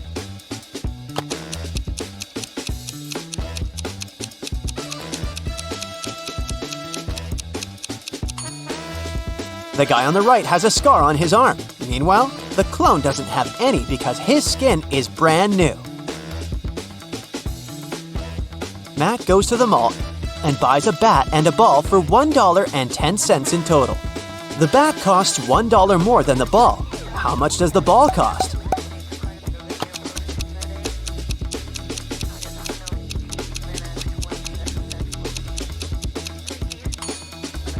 Nope, the correct answer is not 10 cents. It's actually a little less. A ball costs 5 cents and the bat $1.05. And together they total $1.10. Someone robbed Matt's lab. The thief stole the cloning device and he's going to hand it over tonight. This is a great opportunity to catch the criminal. The police figure out the approximate place where to look for the device. They decide to question several people nearby.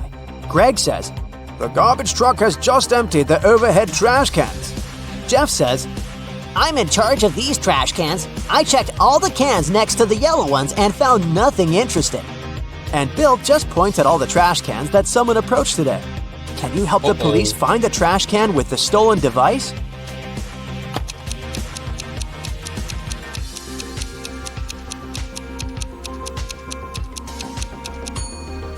First of all, we need to calculate the top cans. And now let's check all the remaining trash cans which people were approaching. The next step is to remove those next to the yellow ones. And here it is, the trash can we've been looking for. After the robbery, Matt decides to lock his lab door with a password. There are 4 buttons with different images: orange, banana, apple, and tomato. Can you guess which button opens the door?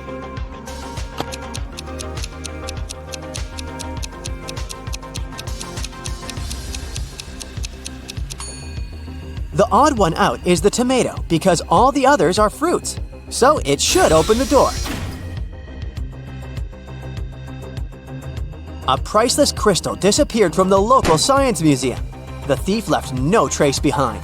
After analyzing the museum's security cameras, Matt invites 3 suspects for an interrogation. The security guard says, "I only left my post once during lunchtime. I can swear that the crystal was still there when I came back." The museum curator says, "I spent the day guiding a tour of foreign scientists. They came to see the crystal at the beginning of the tour. It was still shining bright in its place." One of the visitors says, "I only popped in for a quick visit. I didn't even pass through the room where the crystal was kept." After hearing their stories, Matt knows for sure who the thief is. What about you?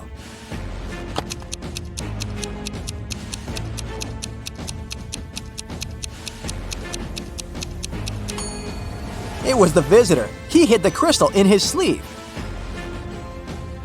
Matt's brother, Greg, arrives at his house to eat together. He yells, "Matt, the microwave is on, and it's already defrosting our dinner!" Greg hears Matt's reply from the bathroom. Could you please check the microwave and let me know how much time is left? Greg grabs his phone and calls the police. He reports a dangerous situation involving his brother. How did he know?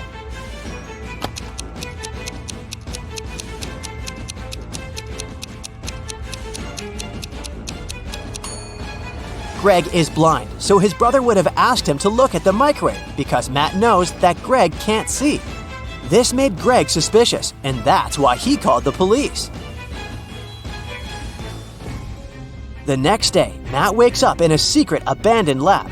He wanders around and finds 3 doors leading to freedom. But each door is hiding an unpleasant surprise. Here's a creepy monster sitting in a cage behind the first door. It's very hungry and angry. There's a bunch of venomous snakes crawling behind the second door, and the lights are off, so Matt won't be able to see them. And behind the door, there's a huge fire. Which way is more or less safe?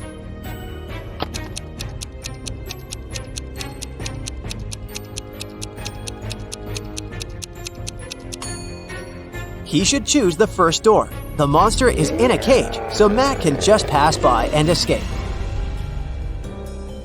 Matt manages to escape and enters the nearest gas station. He spots 3 odd things about this place right away. Can you see them too?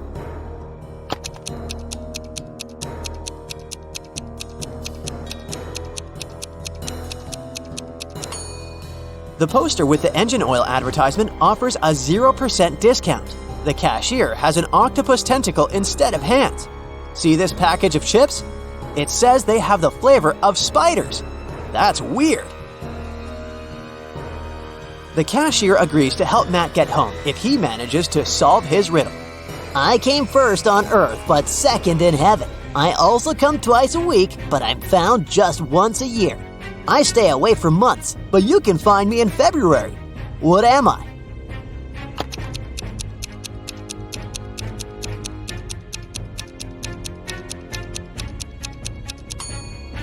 The correct answer is the letter E. Matt returns home and finds out that someone has left homemade cookies on the kitchen table. He examines all the doors and windows. He finds no signs of a break-in. Matt decides to question 3 suspects who have a key. His mother says, "I spent all day with my yoga teacher, and my class ended 10 minutes ago, so I didn't have time for cookies." The plumber says, "I fixed the kitchen sink in the morning and left for home. Why would I bring you any gifts?" And Matt's girlfriend, Erica, says, "I visited your house a couple of hours ago to drop off some shopping bags and left for the gym. I didn't see any cookies." Who's lying?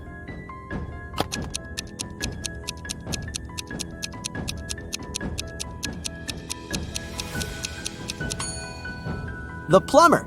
Take a closer look at the kitchen sink. It has no tap. Therefore, he lied. Matt is walking in the local restaurant and gets lost in a maze. He has only 15 seconds to get out before it starts raining. Can you help him find the right direction?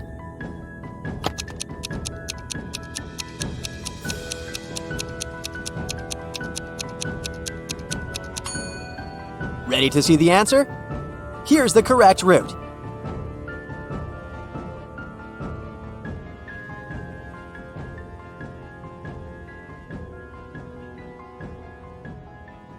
It's Emma's first day at her new job. She moved to San Francisco to start at this new tech company, and everything is new to her. As soon as she arrived, an intern led her to the boss's office for a briefing. Hello. Take a look at the picture. Can you tell who Emma's boss is?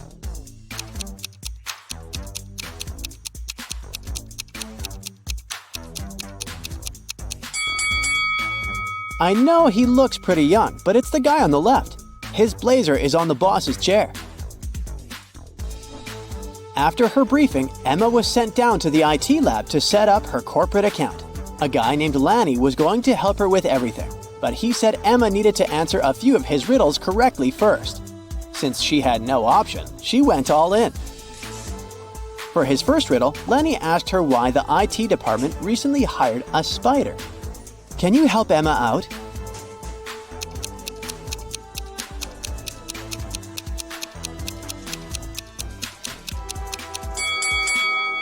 Because it was a great web designer. Duh. For his next riddle, he asked Emma why an invisible man turned down a job offer at their company. What would you say is the answer here?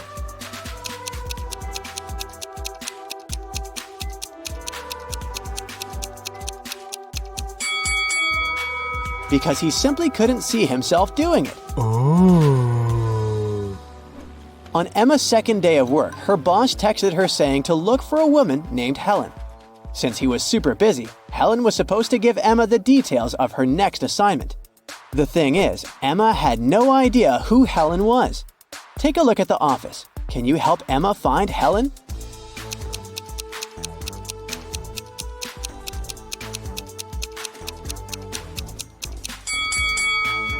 Look at that woman right there. She's got a necklace with the initial H on it. And plus, her badge says Helen. It's safe to say that's her right there.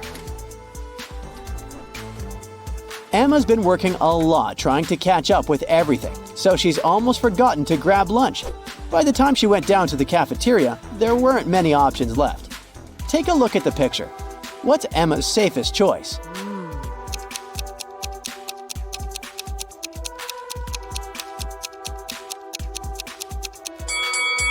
Let's see.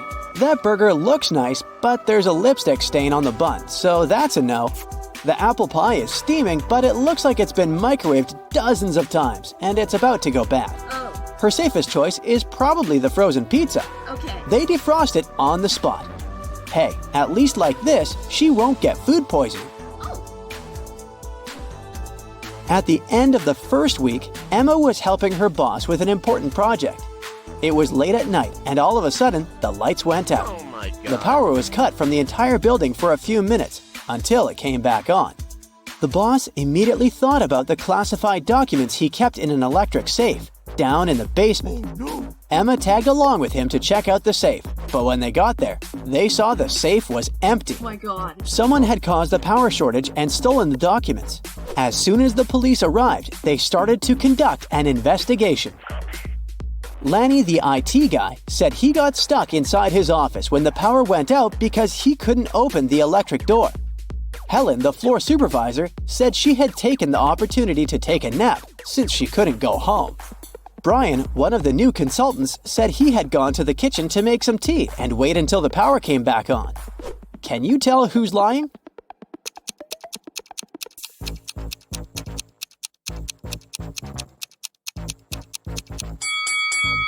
Brian is the liar. He couldn't make tea without any electricity, since there was no stove in the kitchen and the kettle wouldn't work. On a rainy morning, Emma pressed the snooze button on her phone too many times and left the house pretty late for work. She needed to find a quicker path to work. She put her office's address on Google Maps and it showed her 3 options. Each path had a different obstacle that would take her some time to get across. For example, while going around a tree takes 3 seconds, going around a bush takes 2 seconds. And if she crosses a stop sign, she has to stop for 1 second. Take a look at the image. Can you help Emma choose the fastest track?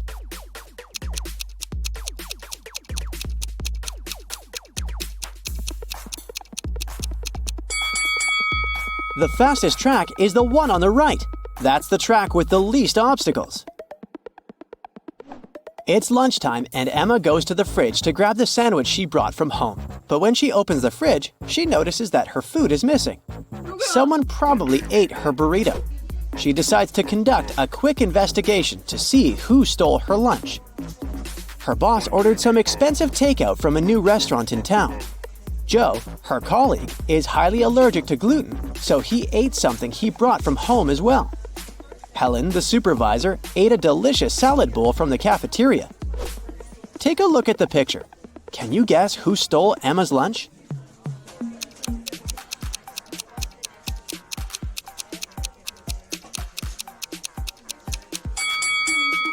It was Joe. His hands are all swollen. He probably ate the burrito even though he's allergic to gluten. Yikes! Since she moved to San Francisco, Emma has been living with 2 other girls in a tiny apartment. She's got the feeling that one of the girls doesn't really like her. One day when she got home from work, there were 3 apples on her desk and a small note. The note said the apples were a housewarming gift, but it didn't say from whom. Take a look at the picture. Are any of these apples safe to eat?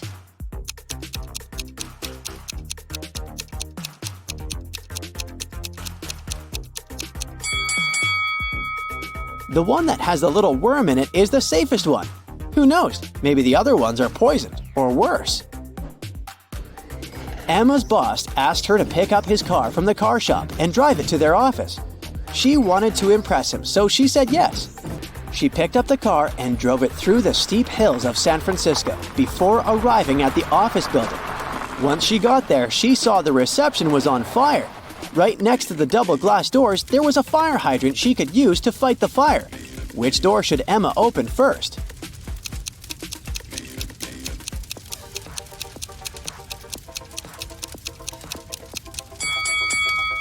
The car door. Duh! Today, Emma's task at work was to help Helen, her supervisor, hire a new social media manager. Together, they analyzed 3 different resumes. The first one was from a woman named Angela. She is 23 years old and doesn't have a lot of company experience, but she's eager to learn. Thomas is 28 years old and has 7 years of work experience. He says he's been working for Google since the company was founded. And then there's Bianca, who's 20 years old and has been making viral TikTok stories for over 2 years. Who should they hire?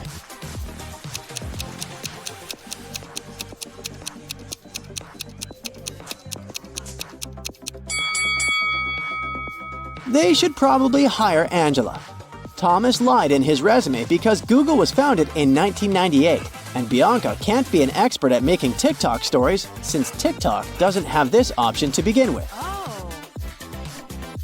Helen asked Emma to run an important errand for her. Her only request was for Emma to be fast. The thing is, Emma needed to cross town to get to the place Helen asked her to go. So, she decided to cross the big park that connected the town. Somewhere along the way, Emma got lost and found herself at the intersection of 3 pathways. At the entrance of the first pathway, there was a huge pond. At the entrance of the second path, there was a pile of really toxic waste. And blocking the entrance of the last pond, there was a hungry-looking bear. Which path should Emma choose?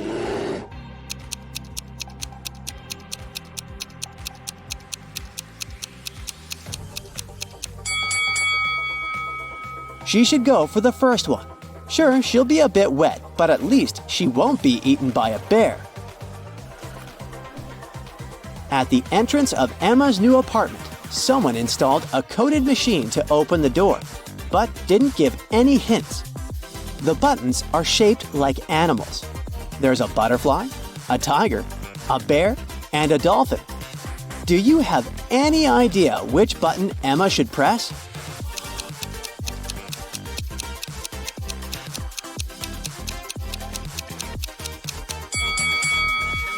She should press the bear. Look inside the building through the glass doors. The emblem of the building is a bear.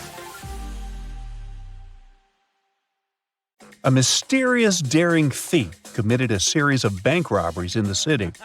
The criminal is acting with a unique style. He leaves enigmatic pictures with 2 symbols at each crime scene. Detectives are confused. But thankfully, a police dog helps them track traces and leads them to an old house in a creepy neighborhood.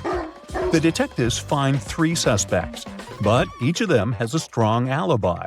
Mr. Wildrose says, "I was busy celebrating my birthday with friends." Mr. Showberry says, "I was visiting a nighttime art exhibition, but unfortunately it wasn't allowed to take pictures inside." And Mr. Greenman says, "I had to stay home because I was sick. My mother was taking care of me, so she can verify my words." Can you spot the thief?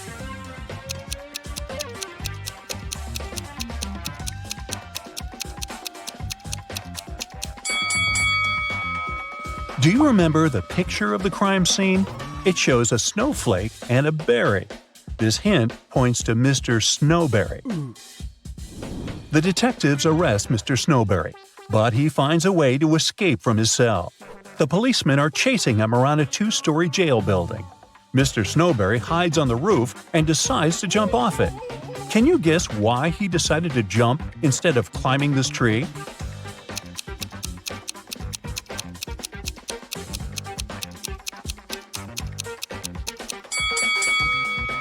If he climbs the tree, he'll disturb these birds.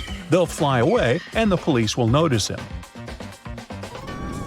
Mr. Snowberry jumps and blacks out. After a while, he wakes up and finds himself locked in a small room. Mr. Snowberry looks around and finds a door. He tries to open it, but it's locked. He notices 3 buttons on the door. There's a circle on the first button, a triangle on the second one, and a square on the third button. He doesn't know which one he should press to unlock the door. Luckily, he finds a note with 3 numbers, 12, 4, and 8. Can you guess which button he should choose?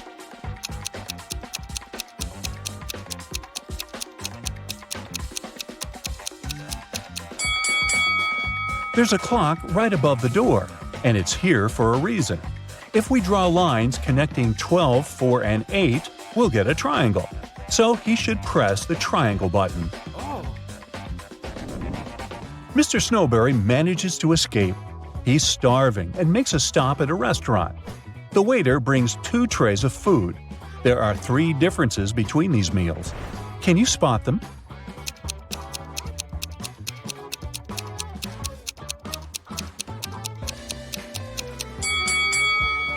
Ready to see the correct answer? Here they are. Yes! The policemen spot Mr. Snowberry at the restaurant. They begin to chase the criminal, and he hides in this street. Can you help them find Mr. Snowberry?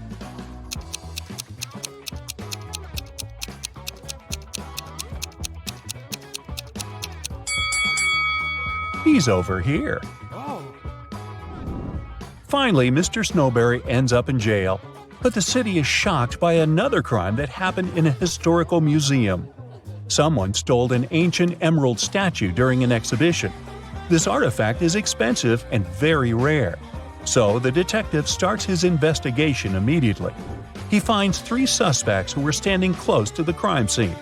But each of them denies any involvement in the theft.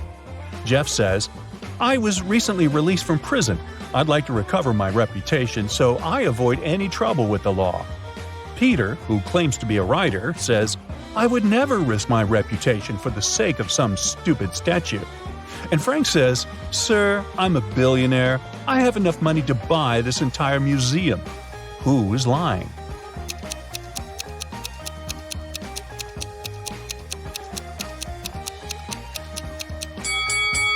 Frank. He said he's a billionaire. Why would he wear a fake brand? Molly's kitten is missing. She's looking for her pet in the park and comes across these 3 strangers. One of them stole her kitten. Can you guess who?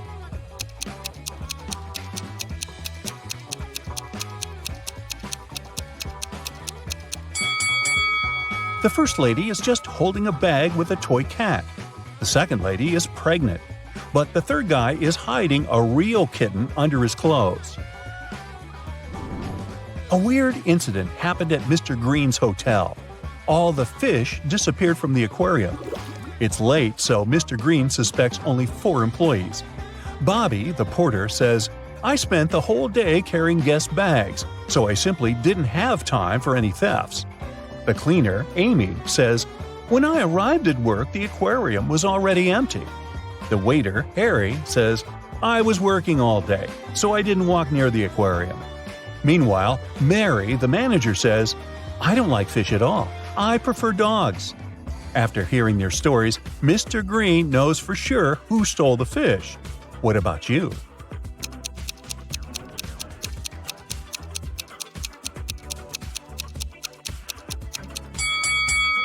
Take a look at the puddle on the floor.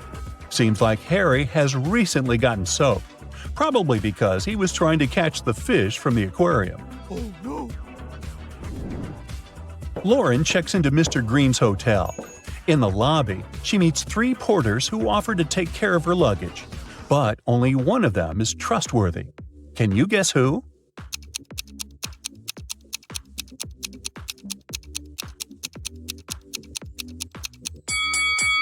The first porter wears 2 watches.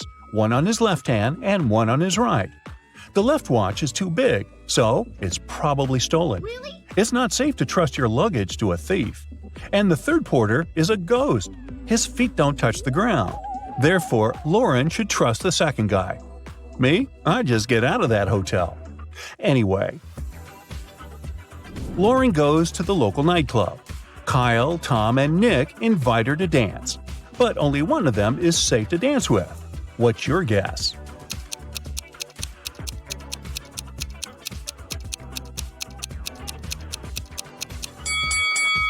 Tom wears a leather jacket with sharp spikes. Oh. He can accidentally scratch Lauren while dancing. Take a look at Kyle's feet. It looks like he's about to turn into a werewolf. Oh my god. Lauren returns to the hotel and finds out that someone stole her favorite necklace from her room. Oh god. She runs to the lobby and faces 4 people: a manager, a janitor, a guest, and a porter. She asks, "Who stole my necklace?" But everyone swears to have nothing to do with the robbery. Can you help Lauren find the thief?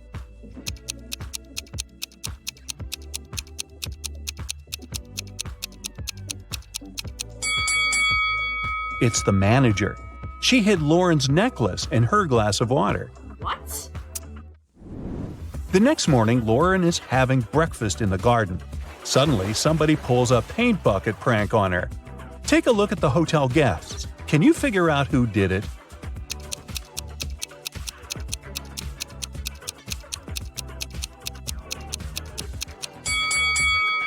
It was definitely the first guy. There are paint stains on his pants, and the color matches the prank paint perfectly. In the garden, Lauren finds something very curious. It's not alive, but it has 5 fingers. What is it?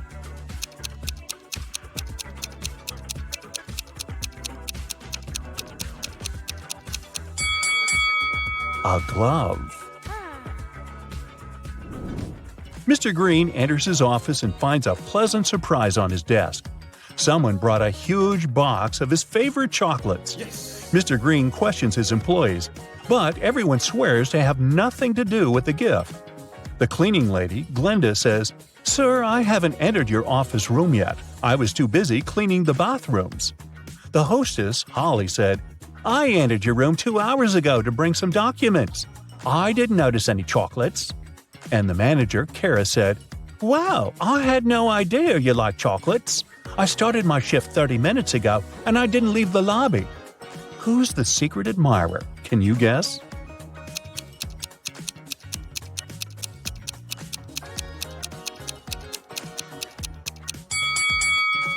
According to Kara, she didn't enter Mr. Green's office, but she dropped one of her hairpins on the floor. Mr. Green invites Kara for lunch at the local buffet. There are 4 meals that they can enjoy: pizza, pasta, salad, and sushi. However, some of these meals are not safe. Can you figure out which ones?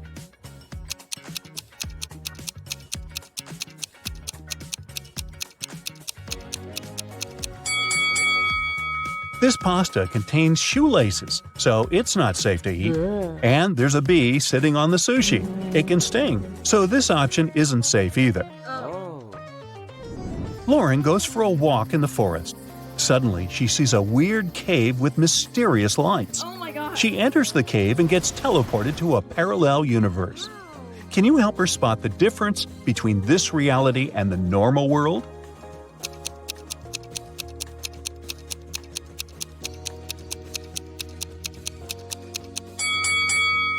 This lady is wearing shoes on her hands. Well, that's weird. Lauren meets a wizard who promises to send her home. But first, she has to crack his riddle. Spelled forwards, I'm what you do every day. Spelled backward, I'm something you hate. What am I?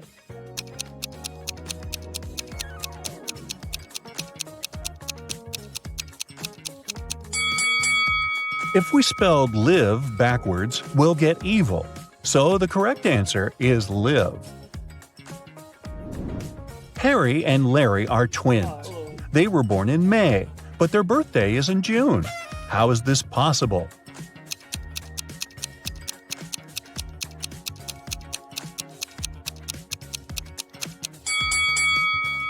Well, it's possible because May is a town. Gotcha.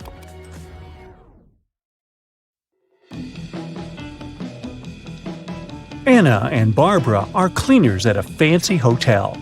The hotel manager received a call saying that one of them had stolen precious jewelry from one of the clients. Now, look at the image. Can you figure out who did it?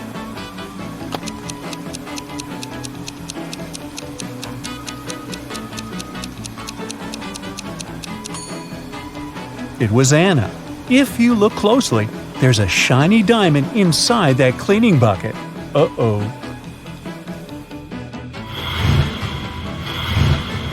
Inside a high-security prison, 3 men were eager to escape.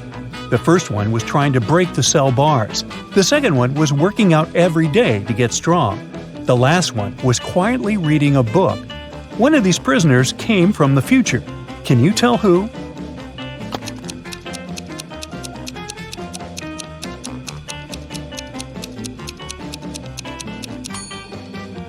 It's the one reading the book. He knows none of the other prisoners are going to make it. By reading books, he might get an answer on how to escape. And even if that doesn't happen, at least reading will help him stay on track until he gets out of there. Ben and Paula were watching a Riddle channel at home. They got into a heated discussion about who would survive such a dangerous prank. Take a look at the image. Who do you think has the biggest chance at survival?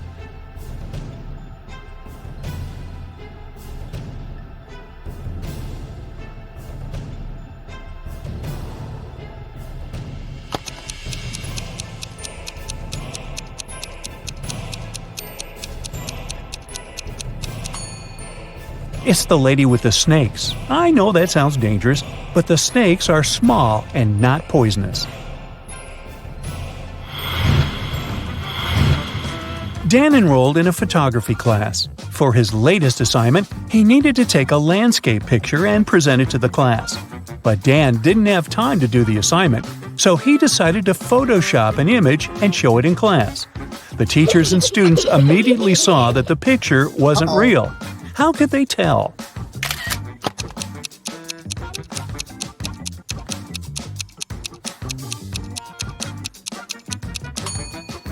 Well, because the image has 2 suns. That's not natural.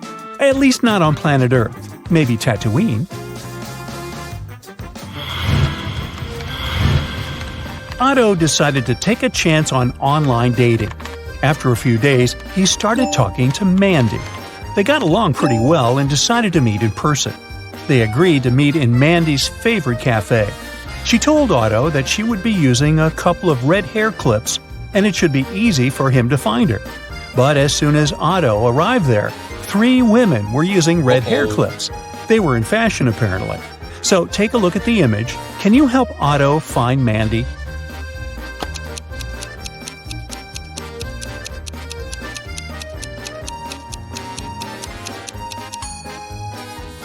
Let's see. Mandy is the woman at the first table. She's the only one wearing a pair of hair clips. The woman on the left is using 3 clips, and the other is wearing just 1. Betty walked into a cafe and ordered a cappuccino. But the cashier told her it was her lucky day. He would give Betty her cappuccino for free if she managed to answer a riddle correctly. The cashier said there were 2 buckets filled with water all the way to the top. The buckets had equal height, but the temperature of the water inside the first bucket was 25 degrees Celsius, while the second bucket it was 25 degrees Fahrenheit. If a person dropped the coin inside both buckets at the same time, which coin would hit the bottom of the bucket first? Jenny took a few minutes to answer the riddle, but she got it right. Can you guess what she answered?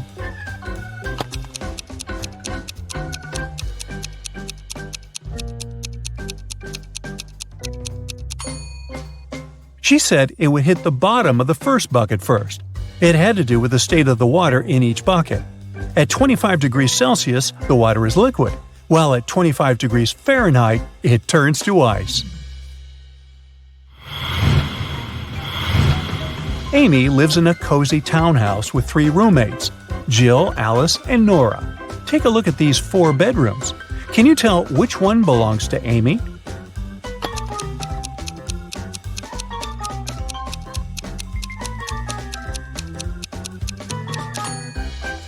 Let's go one by one, eh, Sherlock? In the first room, there's a comb with some green hair stuck to it. Nora's the one with the green hair, so that must be her room. Then, in the room to the right, there's a single red sock under the bed. Take a look at Jill's feet. She's missing that same sock. That must be her room. In the room right under this, there's a yellow jacket hanging on the chair, and Alice is wearing the same colored pants. It looks like the 2 pieces are a suit, right? That leaves the last room, with this huge letter A poster hanging on the wall. That must be Amy's room.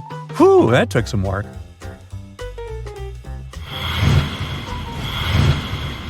Annie was locked inside a room with 4 doors. On each door, there was a symbol of a creature hidden behind it. On the first door, there was a small dragon. On the second, there was a couple of vampires. On the third door, there was a mummy. And on the last door, there was a werewolf. One of the doors would open in 1 minute, but Annie didn't know which one. She had 3 different items she could use to protect herself: an axe, a torch, or an aspen stake. She needed to choose one that would help her fight any of the monsters. Which one should she choose?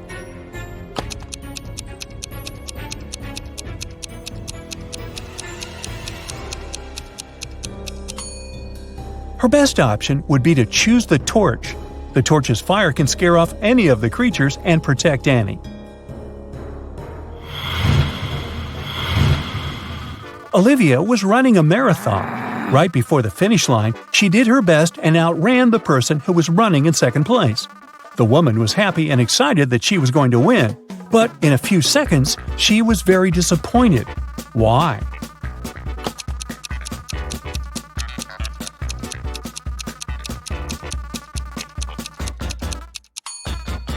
Because Olivia finished in second place when she wanted to finish first. This is what happened. She was fast enough to outrun the person who was going to win second place, but she wasn't fast enough to outrun the person who finished first. But hey, it's a good result anyway. Cheryl ran into her house extremely worried. She told the police officer she took off as soon as she heard the news. She was at her parents' house in another town and wanted to know what had happened to her husband while she was away. The officer said that someone had hurt Mr. Brown and that he ended up in the hospital. He said Mr. Brown was going to be okay, but he still needed to find out who had done this to him. The police officer had questioned 3 suspects so far. Mr. Brown's secretary said that she was sent to visit Mr. Brown's business partner in the morning because important documents needed to be signed. The house cook said he hadn't left the kitchen the entire day, since Mr. Brown had asked him to prepare a meal for him and his wife. And the housekeeper said that she hadn't heard anything. She spent the day doing chores. The officer realized who the culprit was in no time. Can you figure out who did it too?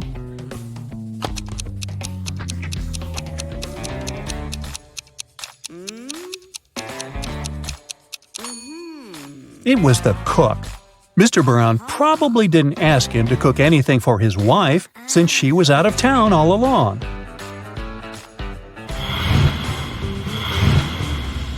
These are Julia and Maria. They are both very attractive young women who have no trouble finding boyfriends. Today is Valentine's Day, and they're both going out with their loved ones. One of them is currently dating 3 people, though, so she's probably going to run from date to date. Just by looking at this image, can you tell which one it is?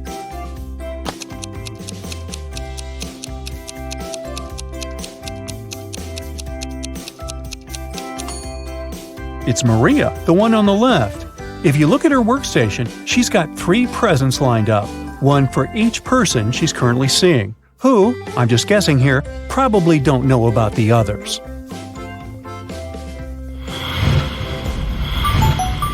Police officer Dave received a call late one night. A famous chemist went missing from his lab.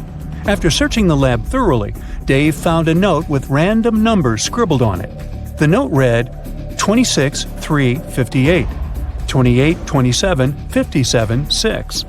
It took Dave a while to figure out the hidden message. The clue was on the periodic table. Can you figure it out?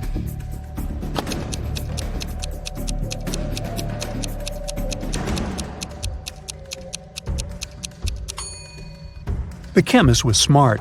Each number on the note corresponds to an element in the periodic table. So the element that corresponds to the number 26 is Fe, or iron. The number 3 is Li, lithium. And 58 is Ce, cerium. Using this logic, the first line is spelled Felice. By the same logic, the second line is spelled out Nicholas. After discovering the names, Dave tracked the two men down and arrested them.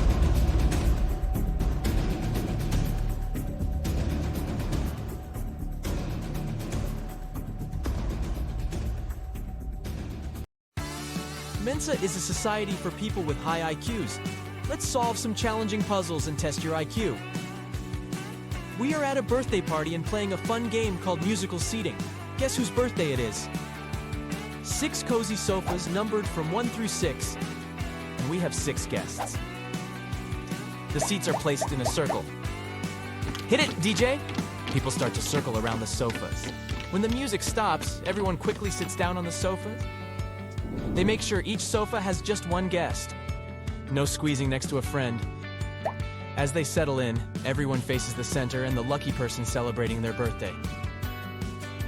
Now here's how the circle of seating looks. 1. Meet Mike, who's not the birthday celebrant. He's seated right next to Susie.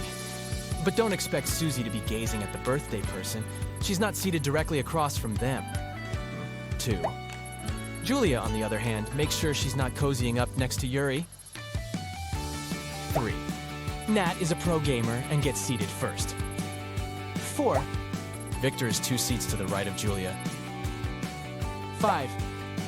Yuri, meanwhile, makes sure he's at least a couple of seats away from the birthday person. The million-dollar question is, whose special day are we celebrating today?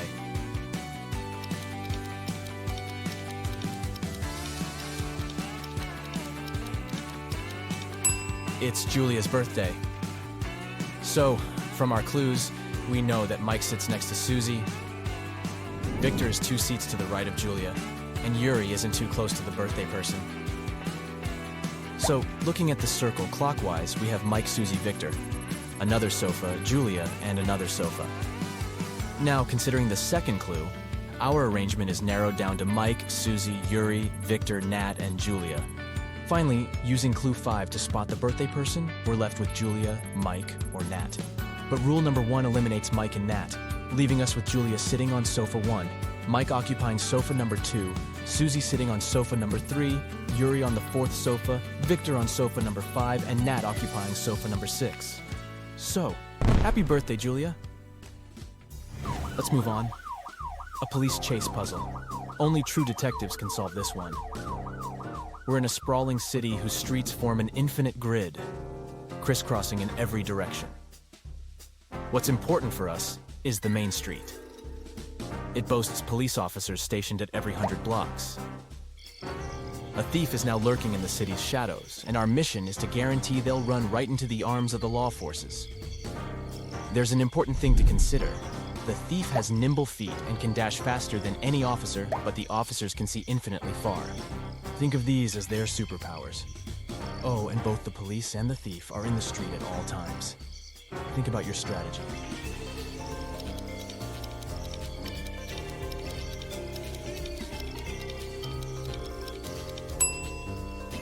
We will start by dispatching officers to patrol the streets, running perpendicular to the main street. This strategic move will allow them to keep an eye on all the streets that run parallel to the main street. With this two-pronged approach, we've got every corner of the city covered, and there's nowhere for our wily robber to hide. Now let's establish some basic terminology. We'll call the streets that run parallel to the main street as avenues, and the ones that run perpendicular as streets. We'll number the streets from negative infinity to positive infinity, creating a neatly organized cityscape. Our operation starts with officers stationed on the main street at streets 0, positive 100, negative 100, positive 200, negative 200, and so forth. To crack this case, we're rolling out a 2-part plan. Step 1. As soon as the chase begins, the officers stationed on the odd hundreds will set off towards Street Zero. Meanwhile, the officers on the even hundreds will hold their ground. This maneuver ensures that our slippery suspect is confined to a city district that's only 200 blocks wide.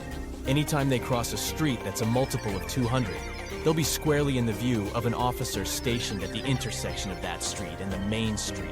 Step 2 starts when the officers from the odd hundreds cease their promenade along the main street once they reach street +/1, street +/2, +/3, and so forth. At this point, they'll take a right turn and continue their vigilant patrol. The officers from the positive-numbered streets will march in one direction, while their counterparts from the negative-numbered streets will proceed in the opposite direction. As each officer traverses their respective street, they'll cast their watchful gaze down every avenue they come across. With an infinite number of officers at our disposal, we can be certain that eventually, officers will patrol every street from street +/1, +/2, +/3, and so on up to some finite value, let's call it n. In simpler terms, we're going to make sure that all the streets within the 200-block vicinity of our lawbreaker will have officers patrolling them. If our thief wants to remain at large, their only option is to hide on one of the avenues. But sooner or later, as our officers venture away from the main street, scrutinizing every avenue they pass, the cat-and-mouse game will be over. Mission accomplished. 3 switches are in charge of lighting up 3 bulbs in a special way. Each switch operates just one bulb, and each bulb is under the spell of just one switch. However, there's a twist, as only one of the following claims is true. Switch #1 declares, "I'm the controller of bulb B." Switch #2 states, "I'm the boss of either bulb A or C." And switch #3 claims, "I've got my grip on either bulb A or B." So can you figure out the perfect match between the switches and the bulbs?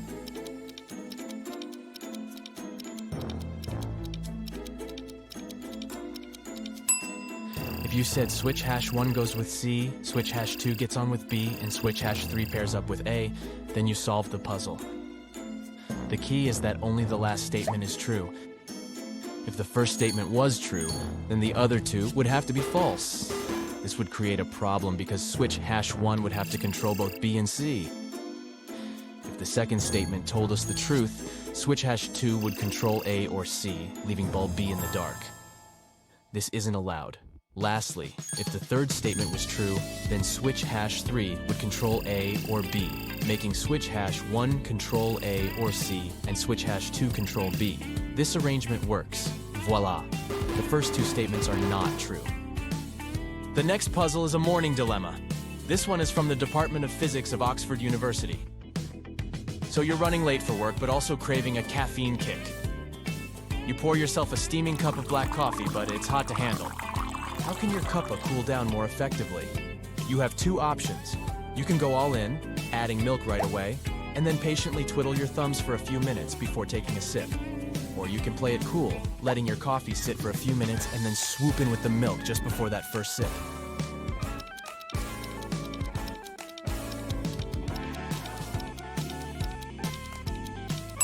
The winning ticket is the second option.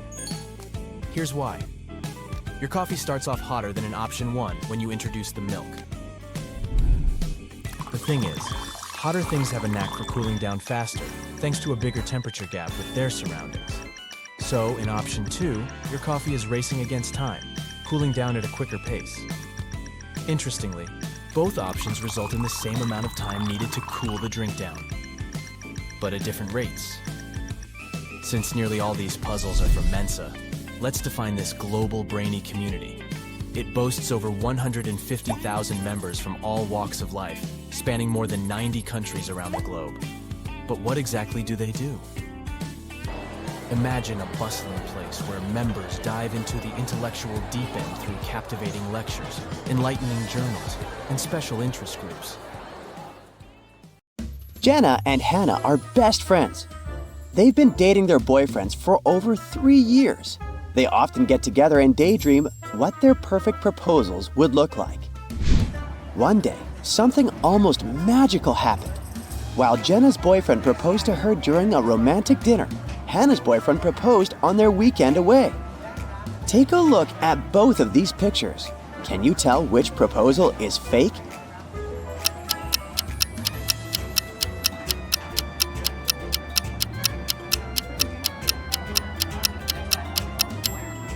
Uh-oh, it looks like Hannah's proposal is a fake.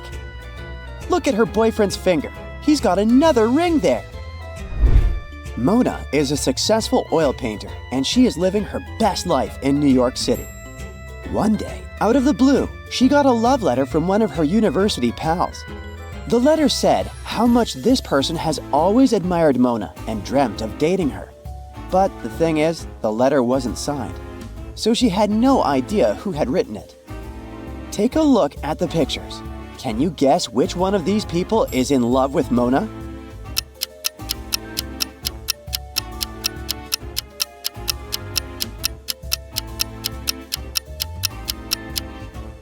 Let's see. Ben, her college roommate, is probably dating someone since he's wearing half a heart-shaped necklace. Rob, her best friend, is scrolling through a dating app, so it's probably not him as well. It was the last guy, John. He sat behind her in most of their classes together, and if you look closely, his hands are dirty with green ink. The same ink that he wrote the letter with. Good eye, Sherlock.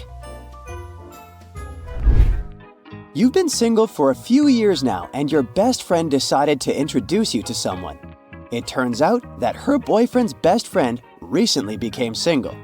So she thought it would be a good idea for you all to go on a double date.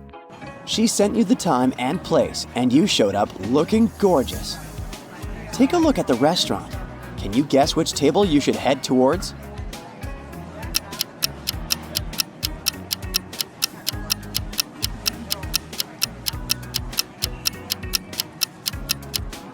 Well, there's a guy sitting alone on a table for two, so it's probably not him. And then there are two guys sitting at a table for four. And look, one of the guys is holding a woman's purse. Your BFF probably just went to the toilet and he's holding her bag. That's your table. Jake, Caleb, and Tom are getting ready to leave their houses. Take a look at the image. Can you figure out which one of them is going out on a date?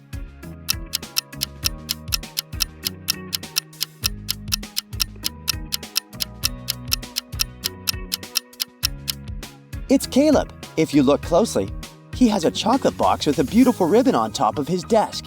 That's probably a gift for his date. The 14th of February arrived and Valentine's Day frenzy is all over the place. Let's peep inside a restaurant. Can you guess which one of these three women is waiting for her date?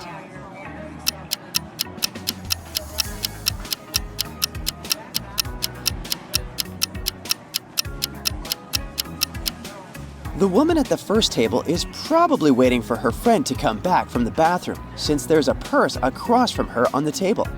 By the looks of it, the second lady is eating all by herself. It's lady number 3. Look at that beautiful flower bouquet she's got. Bex recently got engaged to the love of her life. To celebrate, she gifted her fiancé with tickets to a Harry Styles concert. Since they worked on opposite sides of town, they decided to meet directly at the venue. Take a look at that crowd dancing in the VIP area. Can you figure out who Bex's fiancé is?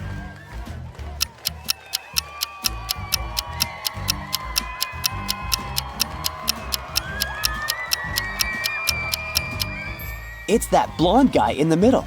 If you look closely, he and Bex have got matching tattoos. He's the one. At Jen's high school, during Valentine's Day, students tend to send secret love messages to one another. It's the one time of year when people declare their feelings to one another, but they do it anonymously. This year, Jen got a beautiful love message and she really needed to figure out who had sent it to her. She had 3 people in mind and decided to investigate who could have done it. Brian, her lab partner, had spent the morning doing an important physics presentation. Dylan, Jen's best friend, said he had spent the morning training for his team's soccer match at the end of the week. And Bobby, her longtime crush, said he had arrived late in school that day. Take a look at the image. Can you figure out who sent Jen the love note?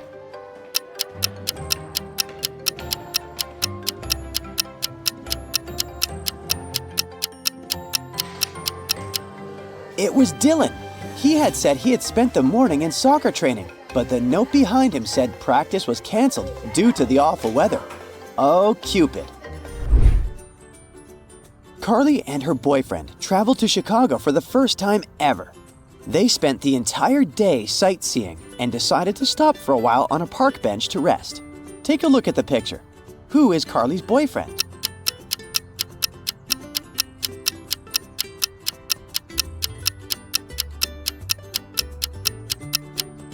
It's the guy on the left. He's wearing the same t-shirt she's wearing. Donna moved to Los Angeles to start a degree in filmmaking. It's her first day around the university campus and she is beyond excited. Her boyfriend and a new friend met up with her for some smoothies. Take a look at this picture. Can you guess which one of them is her boyfriend?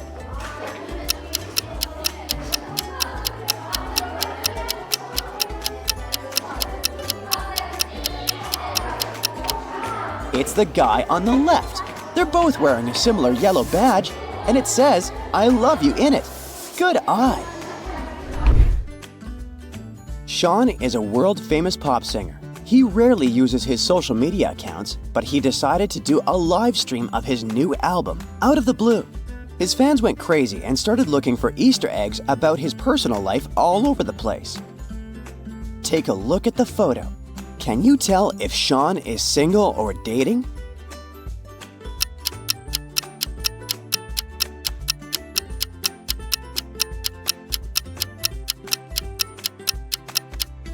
Well, I'd say he's probably dating. If you look closely, behind him on the table, there's a mug with a red lipstick stain on it.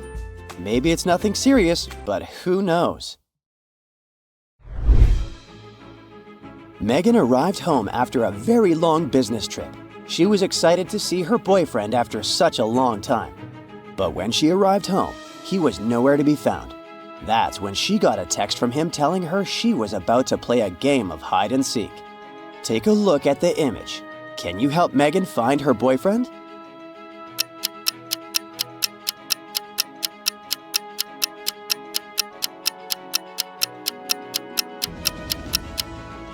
What's that over there, beneath the yellow curtains? Those are definitely her boyfriend's feet.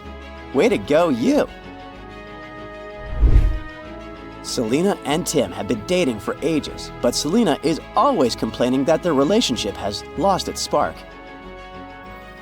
One day, Tim decided to surprise her and arrived earlier from work at their place. He heard some strange noises coming from the bathroom and went to see what was going on. Before he could open the bathroom door, Selena came out and gave him a hug. He took her arms off him and said they were over. Take a look at the picture. Can you guess why Tim said that?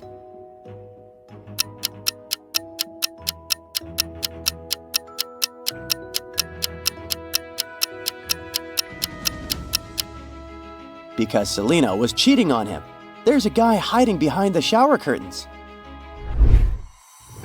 On Valentine's Day morning, Jess arrived at her desk at work and found a note from a secret admirer.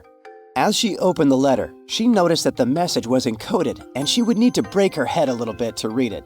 Can you figure out what Jess can do to read the note?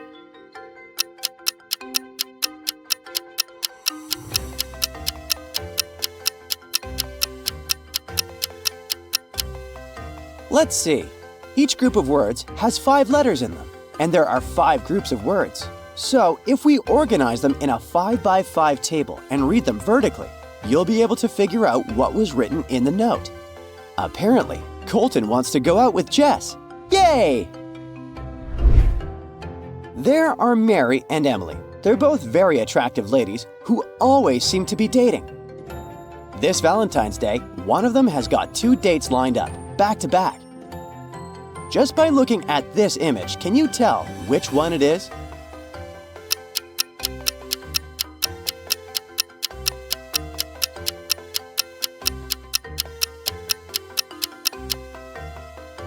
It's Mary, the one on the left. If you look at her workstation, she's got 2 presents lined up, one for each person she's going to go out with.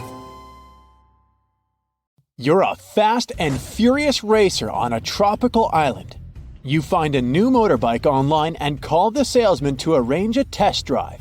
Later that day, you arrive at the meeting point and see two guys with two identical motorbikes. One of them is the seller you spoke with, and the other one is a scammer who wants to sell you a stolen vehicle. Who's deceiving you? Think carefully and feel free to leave your answer in the comments.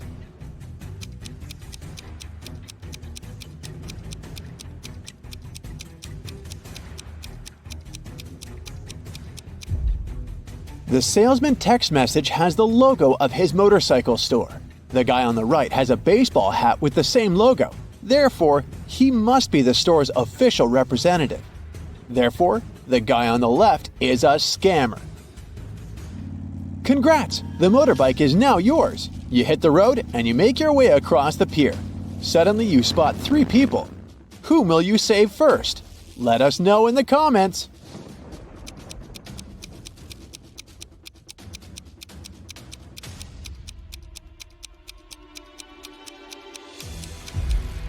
The teen is playing with a rattlesnake, which looks pretty dangerous.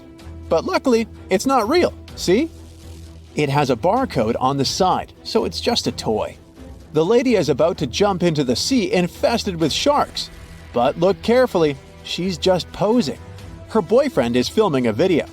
He's the only one who needs to be saved here because he's standing on rotten old wood. It's about to collapse. So he risks ending up swimming with sharks for real. You save the day and continue your ride. Oh no! The main road is closed for repairs. So you only have 3 options to return to your bungalow.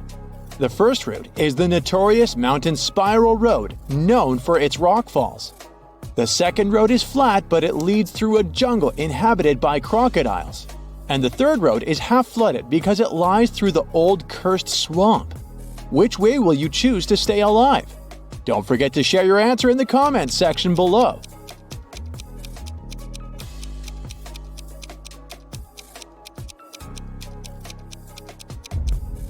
Take a closer look at the second route. The sign says Crocodile Farm. This means that the crocs are kept indoors under supervision. So this is the safest choice.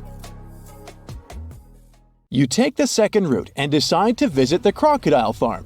Let's see how eagle-eyed you are. Who's in danger here?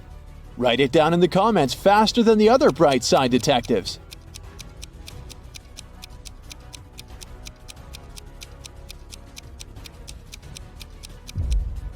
This tourist has crossed the barrier. The tourist's name is Mimi. You help her get out of the barrier safely, but in the process, she scratches her leg. So you bring Mimi to the local hospital. Can you spot anything suspicious here? If you nailed it, please share your answer.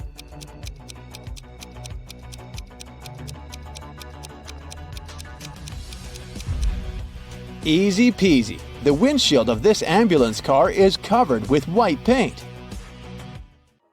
You enter the building and face 3 surgeons in the lobby. Which doctor is dangerous? Don't let the imposter get away. Share your suspicions.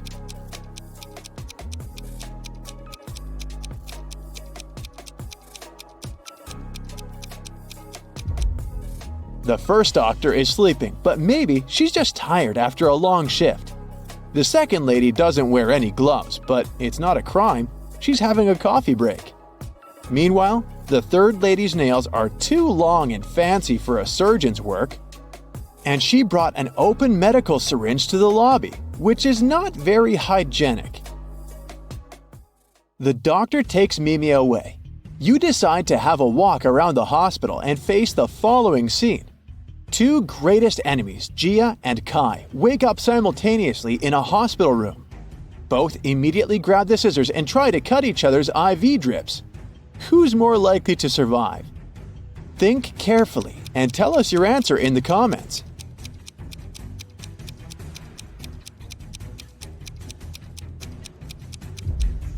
Someone whose drip is cut farther away from the arm has a better chance of surviving. This way, more medicine will manage to get into the body, and our hero will win extra time before the doctors arrive.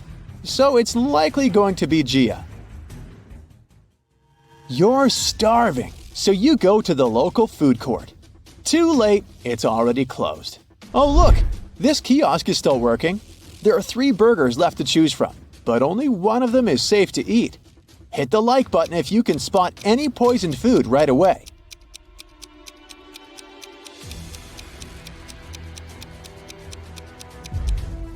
The first burger was cooked 5 days ago, according to its tag. No, thank you. The third one was prepared today, but there's a fly sitting on the meat. Flies can spread diseases. Only the second burger, which is packed in cling film, is a safe option. Does anyone have a better answer? Feel free to share. The next day, you go to the local beauty salon to get a haircut. Unluckily, one of these hairdressers is a maniac. Write your answer in the comments if you can guess who.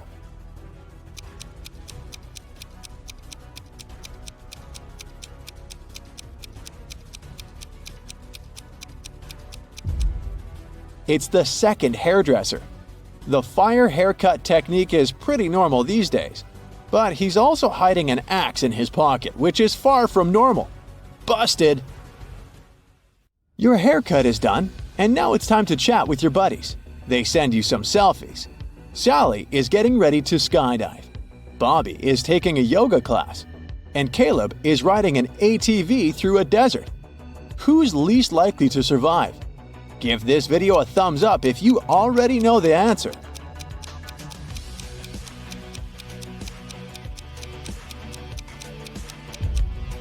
Although Bobby is twisted in an incredible position, his teacher is watching his back. Scorpions are no threat to Caleb unless he gets out of his vehicle. But take a look at Sally's picture. There's lightning in the sky. It's not safe to skydive in a thunderstorm. You're walking in the jungle and find 3 banana palms. One of them is poisonous. Can you guess which one?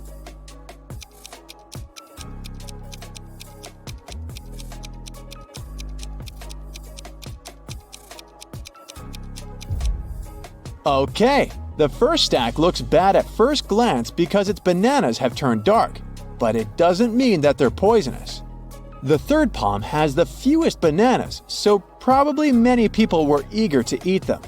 But take a look under the second palm. Someone picked a banana, took a bite, and then just dropped it on the ground. That's suspicious. So, this is the dangerous palm. But if you have a different opinion, please let us know in the comments. In the evening, you go to the local carnival. 3 ladies want to dance with you, but unfortunately, only one of them is a safe partner. Can you guess who's dangerous? Think carefully, and don't forget to share your thoughts in the comments.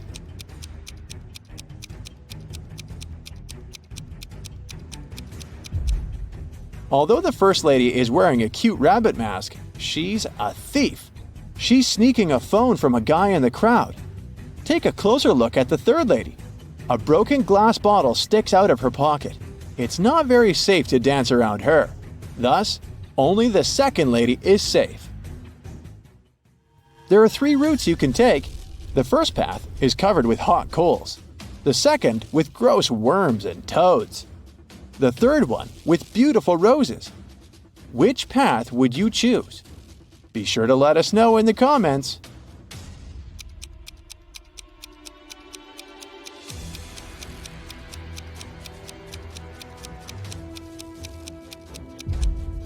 Hot coals can burn through your shoes and rose thorns can scratch your skin, so the second path is the best option. These creatures are no threat to humans. These 2 chefs cook over an open fire. One of them is in serious danger. If you already know who, hurry up to be the first to share it in the comments.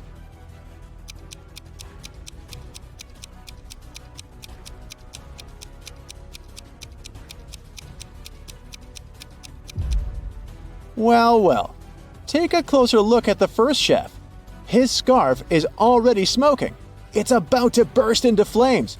Fire alarm! The next day, you go for a walk on the beach. There's an open shower on the shore. You spot 3 guys washing off the sand after swimming in the sea. Whom will you save?